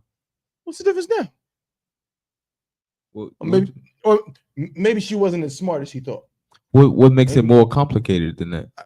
No, I mean, like as you said, so like what you're so confident in laying down. You spread eagle for this nigga in the bed. But him telling you, I don't know, as for an answer of the water bill is due, how it's gonna get paid. Oh, that's. Wait, did you say she spread evil? Spread eagle. That sounds like a horrible life. I thought she said she spread evil. I said you done got your whole God back damn. blown out by a nigga that you can't even trust when he says, "Don't worry about it." It's gonna get paid. I don't know. We'll take care of it. It's gonna get paid. Damn, that's a rough life. Just don't even worry about it. Don't even stress. It's gonna get paid. That's a rough life. It's gonna get paid. Nigga that has blown your back to bits. I'm telling you, like that nigga has seen parts of you you've never seen yourself. Y'all need to just realize that we don't have it figured out. Just understand that and come into acceptance with that, because there is no figuring out in this fucking this hellhole that we live in called America. There is no such thing as figuring it out. We don't got it figured out. The men that you sleeping with, they don't got it figured out. They not perfect. They don't got it. They ain't whatever the fuck you think they supposed to be. No, they not. But it does not give you the right to diminish your man's authority over you. Just like Just like how you know, just like how you're a terrible parent. They don't want to talk about that. Just saying. I mean, you know, you're not the best parent, are you? I mean, is your child reading at a 5th grade level while he's 3? I mean, there's some children who's reading at a 5th grade level at 3 years old. What about your child? Does your child read at a 5th grade level? How many hours do you spend working on your child's education? Or does your child just, play all day? Do you sit down and work with your child with ABCs and 1, 2, 3s and mathematics? And do you do that? I mean, do you take your child outside and, get them active and let them run up and down and let them run up and down and get them, you're not the best parent. But even though you're not the best parent, you want your child to obey and respect you. That seems kind of hypocritical. It seems very, very hypocritical. See, because your husband has to be the best husband. He has to deserve that that thing. He got to be deserving of that thing. He want that special treatment. He got to be deserving of that thing. But what about you? I'm just saying, maybe we should look at ourselves. Maybe we should look in the mirror and realize that we're not what we say we are. Right. We're not what we think we are. And all of us need help. And all of us are oppressed. And we all look stupid fighting against each other when we're all in the same fucking pit. Everyone. Ever heard the term the crabs in the barrel? You the fucking crab, stupid. You the goddamn crab. Your husband trying to make himself feel good so he doesn't go kill somebody by playing the game. He's feeling good, and here you come. Grab him down. Your husband's doing something good with his life. He ain't making a lot of money, but he's serving Christ, and he's going to camp. He's going to Alabama and going to prisons, and here you come. Pull him back down where the bills is at. The bills is down here, nigga. Nigga, why you up there? The bills is down here. Get down here with the bills and the complexity of life's and everything in my mind, and my hatefulness in my heart, and what I'm mad at. I'm mad down here. The shit I'm mad at is down here because the water ain't warm enough. Down here, the water ain't hot. I can't take a shower. The water ain't hot. The bill's down here. You need to come down here. I know you're making them reels. You need to come down here because the water ain't hot. Come down here.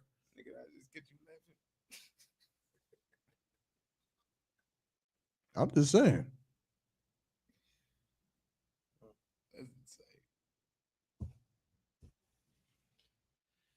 Listen, man, we ain't get to talk about none of our topics. Not one.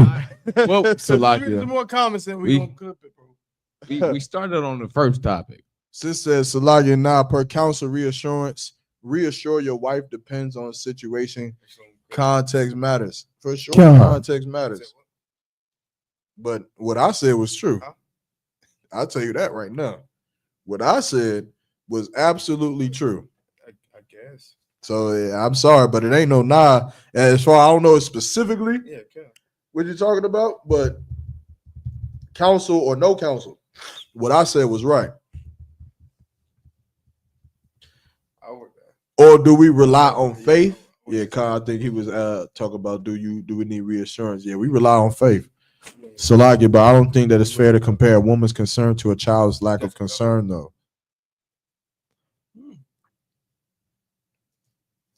Sis,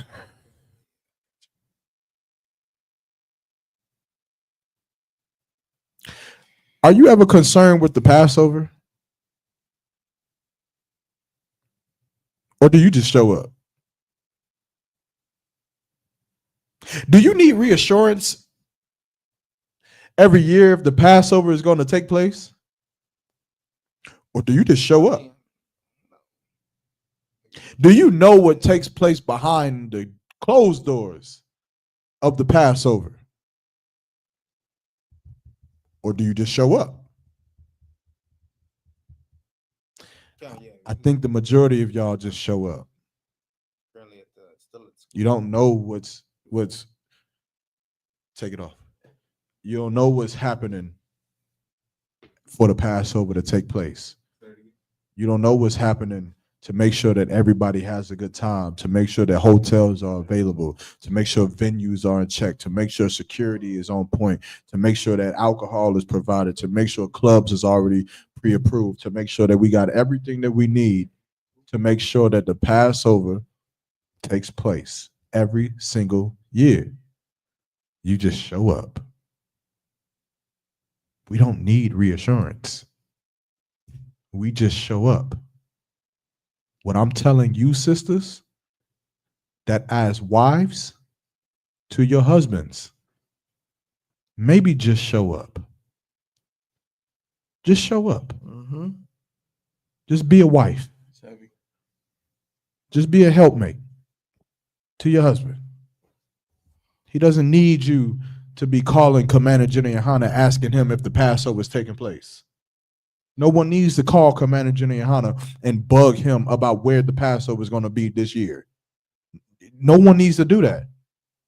All you need to do is wait, shut your mouth, apply yourself, and then when the information comes out, you show up.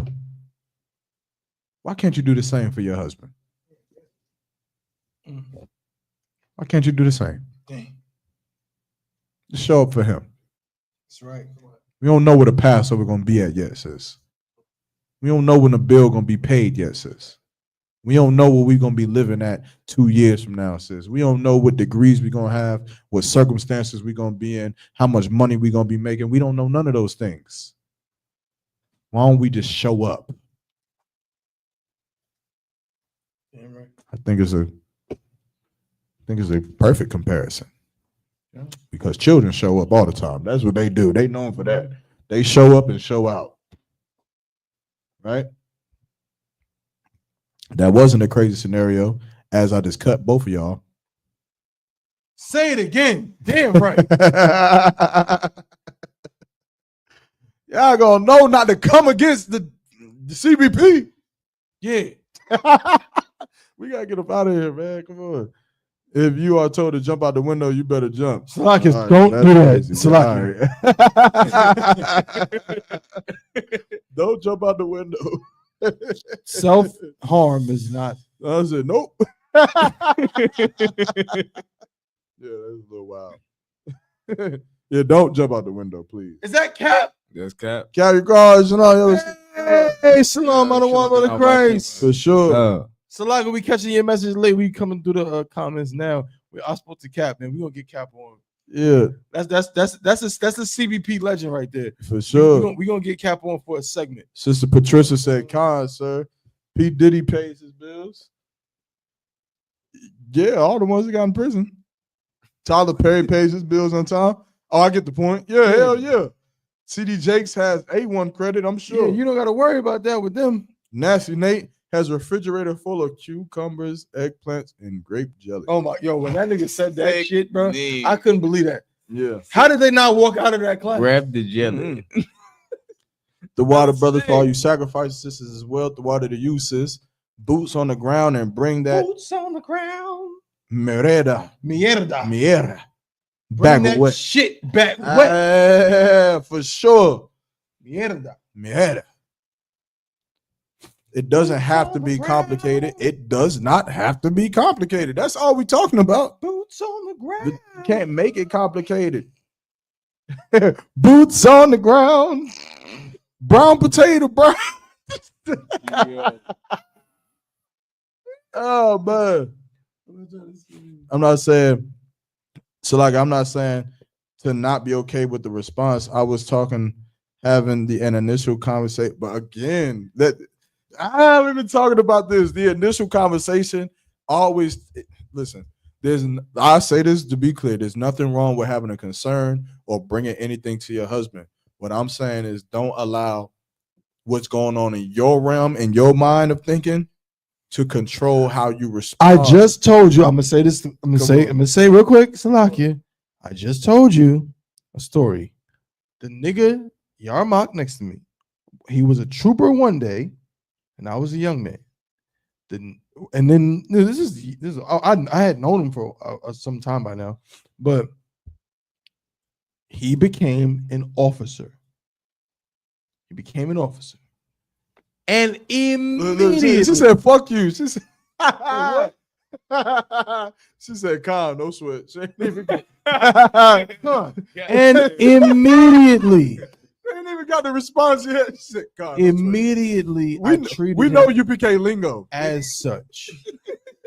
As such, we went out to Greensboro, North Carolina. I'll never forget it. I almost died that night because the nigga that left the truth, drove you into a corner. Hey, nigga fell asleep at the wheel, and we hit a goddamn curb. Oh my god! And bro, the point I'm making is that night, this officer, 50 ass nigga, tried to get a boot kiss on whatever that main strip is in Greensboro. He tried, and I was right. I'm a trooper reading for this nigga like he committed to me. And they shall bow down to thee with their faith. I'm telling you, why not treat your husband the same? Why not? What am I saying? We about to be done with the show. I want a sister to be like, hey, look, my husband is an idiot. My husband is I would respect it because I can't understand why not just do that. Yeah, it'd be more simple. It would be more realistic. It would be more honest. It would be more genuine if you just say that. Otherwise, I don't get it. I followed men before me and above me that didn't know 1,000 scriptures, that weren't on top of everything. They were just niggas in the truth. They were priests and prophets of God, and I respected them just off that. Nothing else. What else do y'all need, and why do y'all need it? It's all I'm saying. Because you're not General Mahayim, nigga. Neither was Yarmak. I didn't care. But it's more intimate. I guess for them it's more intimate, you know. You whatever. But we know this. All I'm saying though is for the sisters. I know we was talking on this topic all day, but just keep in mind that is more or less how you approach a situation that makes what you do wrong. And it's not the actual content of what you're talking about bad, but how you go about saying it bad. Like there's two things that you should never speak against for me. One is my children. Two is the truth in any shape, form, or capacity. Like don't ever tell me to not do something, to be against something, to hate something in regards to either the school itself, the classes, the work, the brothers, anything. Don't ever tell me why you going to be without, but don't, ooh, what the, that part, that's something that sisters, you don't understand it because you're not in the battlefield. You don't have, like, you have a love for your husband that isn't the love that David had for Jonathan. That isn't the love that Yarmak has for Thabawan, that Nadiab has for Hawan, that General Mahayman has for Commanding General Yohana. You don't understand the love that is bred from the battlefield, from the fights at Central, from the fights at Wills, from the guns being drawn, from the Hicktown cities of Alabama, driving through them thinking we're going to get hung from trees, from the late nights. You don't have the relationship that's built through the fire. Damn, how could I forget Hebrew Academy? You don't have those relationships. So it might be hard for you to understand it. You can't conjure it up in your mind. You really, like sisters, you really try to figure out, why do you have to be with the brothers so much? What I'm trying to get you to understand is that thing that has a man so inclined to be here, so inclined to do this work, so inclined to be a part of this thing. That thing in itself is beautiful, and you should never try to change it. You should encourage it, but at the very least, you should never, ever try to change it, because that is the thing that keeps that man sane. It's the thing that keeps that man righteous. It's the thing that keeps you worried about bills and not getting beat on. That's the thing that keeps you worried about bills and not worried about your man being a drug addict and not being a simp and a lame and a bozo out here in the world. That's the thing that we have to have. If I didn't have these brothers, I'll just be in the streets thugging. I'll just go back with my niggas in the world and I'll just be with them. So think about that when you say, Thabawan, I don't want you to go be with Yaramat. Well, Thabawan's my nigga. So if he not gonna be with me, then who I'm gonna be with? Nadia, my nigga. So if he can't be with me, then who I'm gonna be with? If I can't be with Nadia, then who he gonna go hang out with? You gotta think about those things in the complexity of your mind. That's right. Why do we love being around each other so much? Because for so long, we were around people who wanted to take from us, who wanted to lie to us, who wanted to hurt us, take advantage of us. And now we finally found brothers. We found each other. That's right. And nothing is going to separate us from each other. Not even you. That's right. Not you. The second you understand that, the second, okay, we'll live a better life. Amen. I think this has been another excellent episode of the Chain Breakers Podcast. And it came through, man. We came through with the new equipment. At first, it was a little bit, rocky like Colorado, but yet we figured it out and we made it happen. And here we are, smooth sailing all through the show. And we're going to keep doing what we do.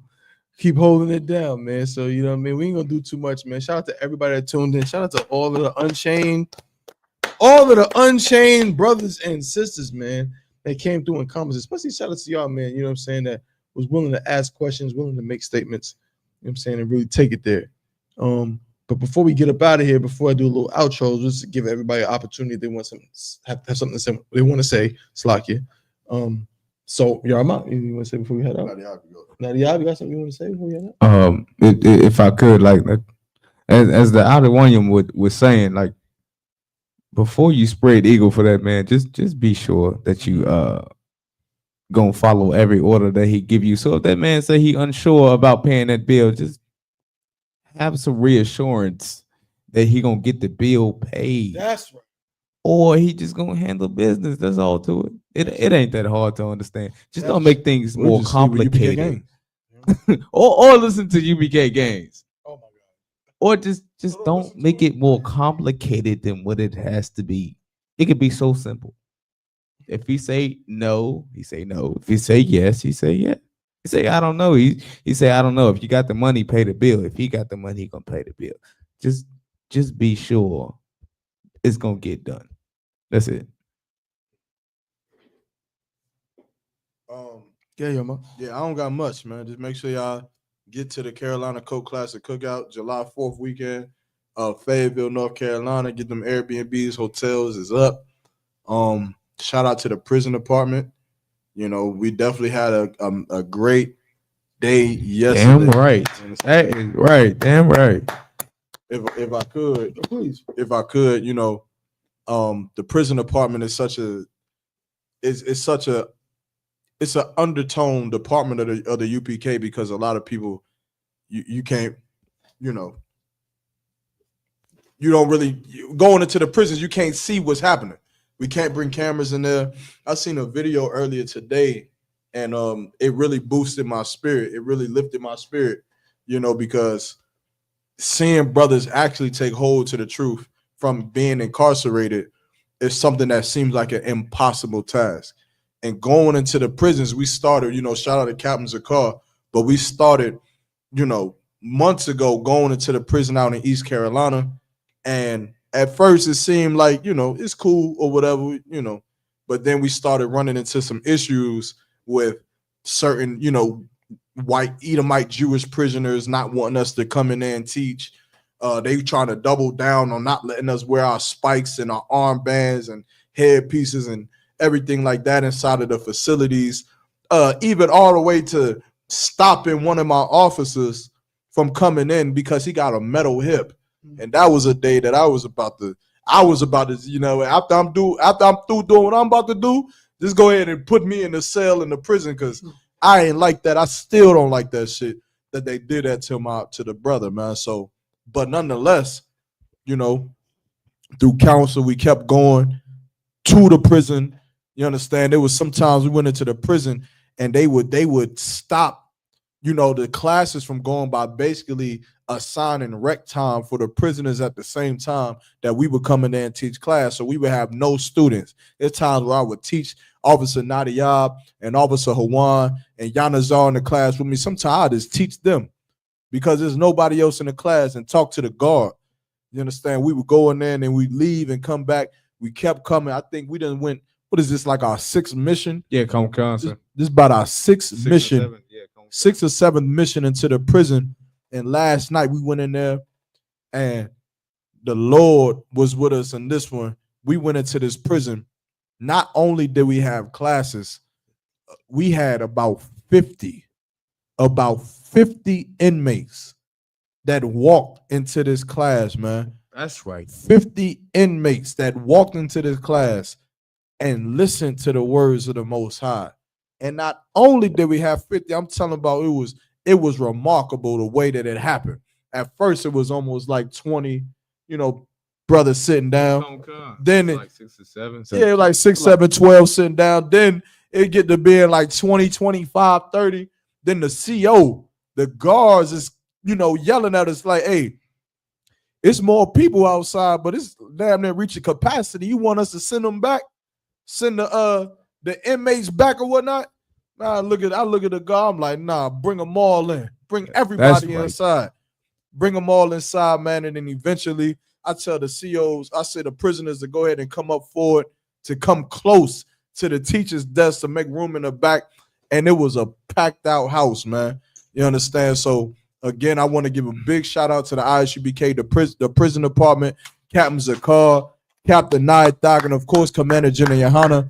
And for all of the, the inmates out there, just be sure to know this, that Commander General Yohana is here for you. And we're going to continue going into them prisons, continue going into them institutions to teach black and brown people the truth for the Bible, man. And they loved it, man. Y'all don't know what happened because we couldn't get on video. I'm telling y'all, they was eating it up. They loved it. They was in there about to riot in that goddamn prison. They was in there like crisis black.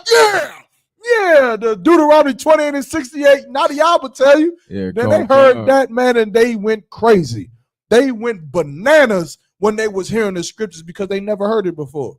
All they've ever heard is that they were criminals and liars and carjackers and murderers and all kinds of bad things, man. But we came in there and told them who the true biblical Jews were, and they loved it, man. That's right. And so we're going to keep doing that in the prison department. I wanted to bring that information to y'all so y'all know what was happening inside of them walls, man. Them brothers in there are fighting. So you brothers outside of the walls, you should fight too. That's right. You sisters should fight too, because they inside and they fighting right along with you, man. Damn right. But that's all I wanted to say. Most High in Christ, man. I ain't got nothing. Another great episode of the CBP, the Chamber Podcast, brought to you by the ISUPK. You know what I'm saying? If nothing else, then hey, the water to everybody that tuned in today. Hand clap. We appreciate y'all. We working. You know what I'm saying? Having counsel, trying to get better, trying to get more on point. You know what I'm saying? So, of course, any suggestions, just let us know. You know what I'm saying? Shoot us an email, chainburgerspodcast@gmail.com. Hit us up on Instagram, chainburgers_TV. You know what I'm saying? Also hit us up on, Facebook, YouTube, Facebook. Yeah, Facebook. Yeah, Facebook. But hit us up. Yeah. Hit up Yar Mock, hit myself up, Nadia, Makawa, Mahayar. Hit us up on Facebook. And we just gonna keep rocking and rolling, you know what I'm saying? Again, Thwada for getting them likes up, man. But with that being said, man, we'll see y'all next time on the CBP, the Chain Podcast, man. Y'all keep doing your thing. Shalom.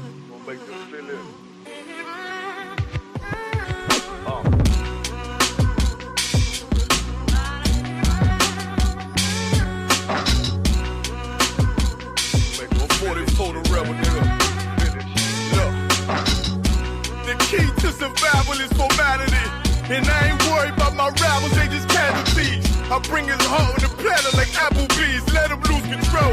I bet his soul lose gravity. A beast, blood in my teeth, I got them all beat. Circulate that paper with my niggas like Black Wall Street. You know revenge, my love. Two twin Glocks and send your ass to sandstone like the Isley brothers. Better take deep cover. I make them clap back and forth like two wives that despise each other. Shit, get into that bag, got the refrigerator full of color. Hey, this that gun smoking gold butter.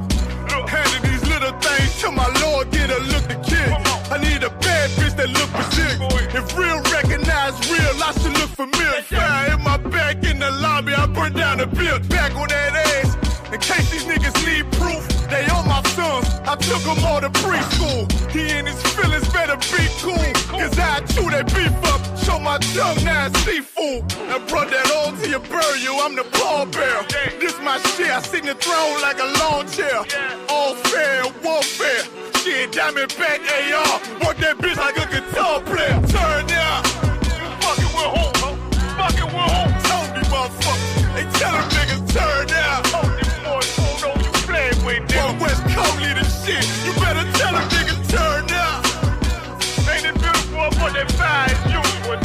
Hey, look, hey, tell them niggas turn down. You hear what I'm saying? Yeah, go ahead.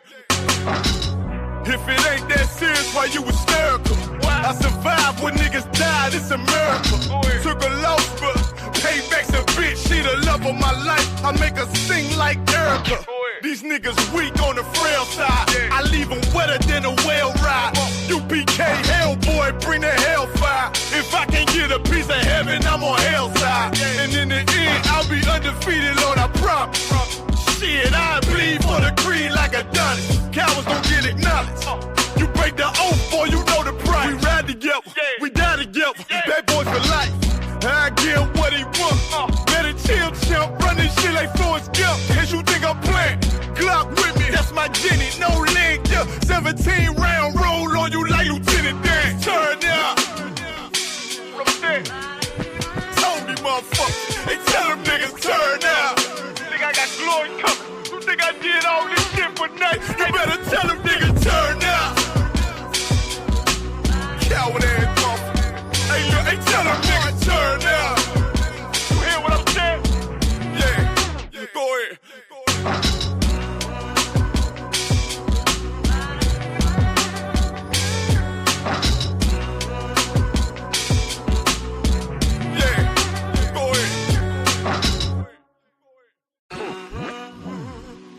It's a breakthrough in North Carolina. Hey, it's the cult classic cookout, man. Raza, raza, raza. No se lo pierdan. Julio 3 al 6. The Carolina Cult Classic. Make your way to Fayetteville, North Carolina. July the 3rd through the 6th. ISUPK, under Commanding General Yohana, we throwing the Cult Classic Cookout. July 3rd through the 6th. La parrillada traída por el comandante General Yohana en la ciudad de Fayetteville.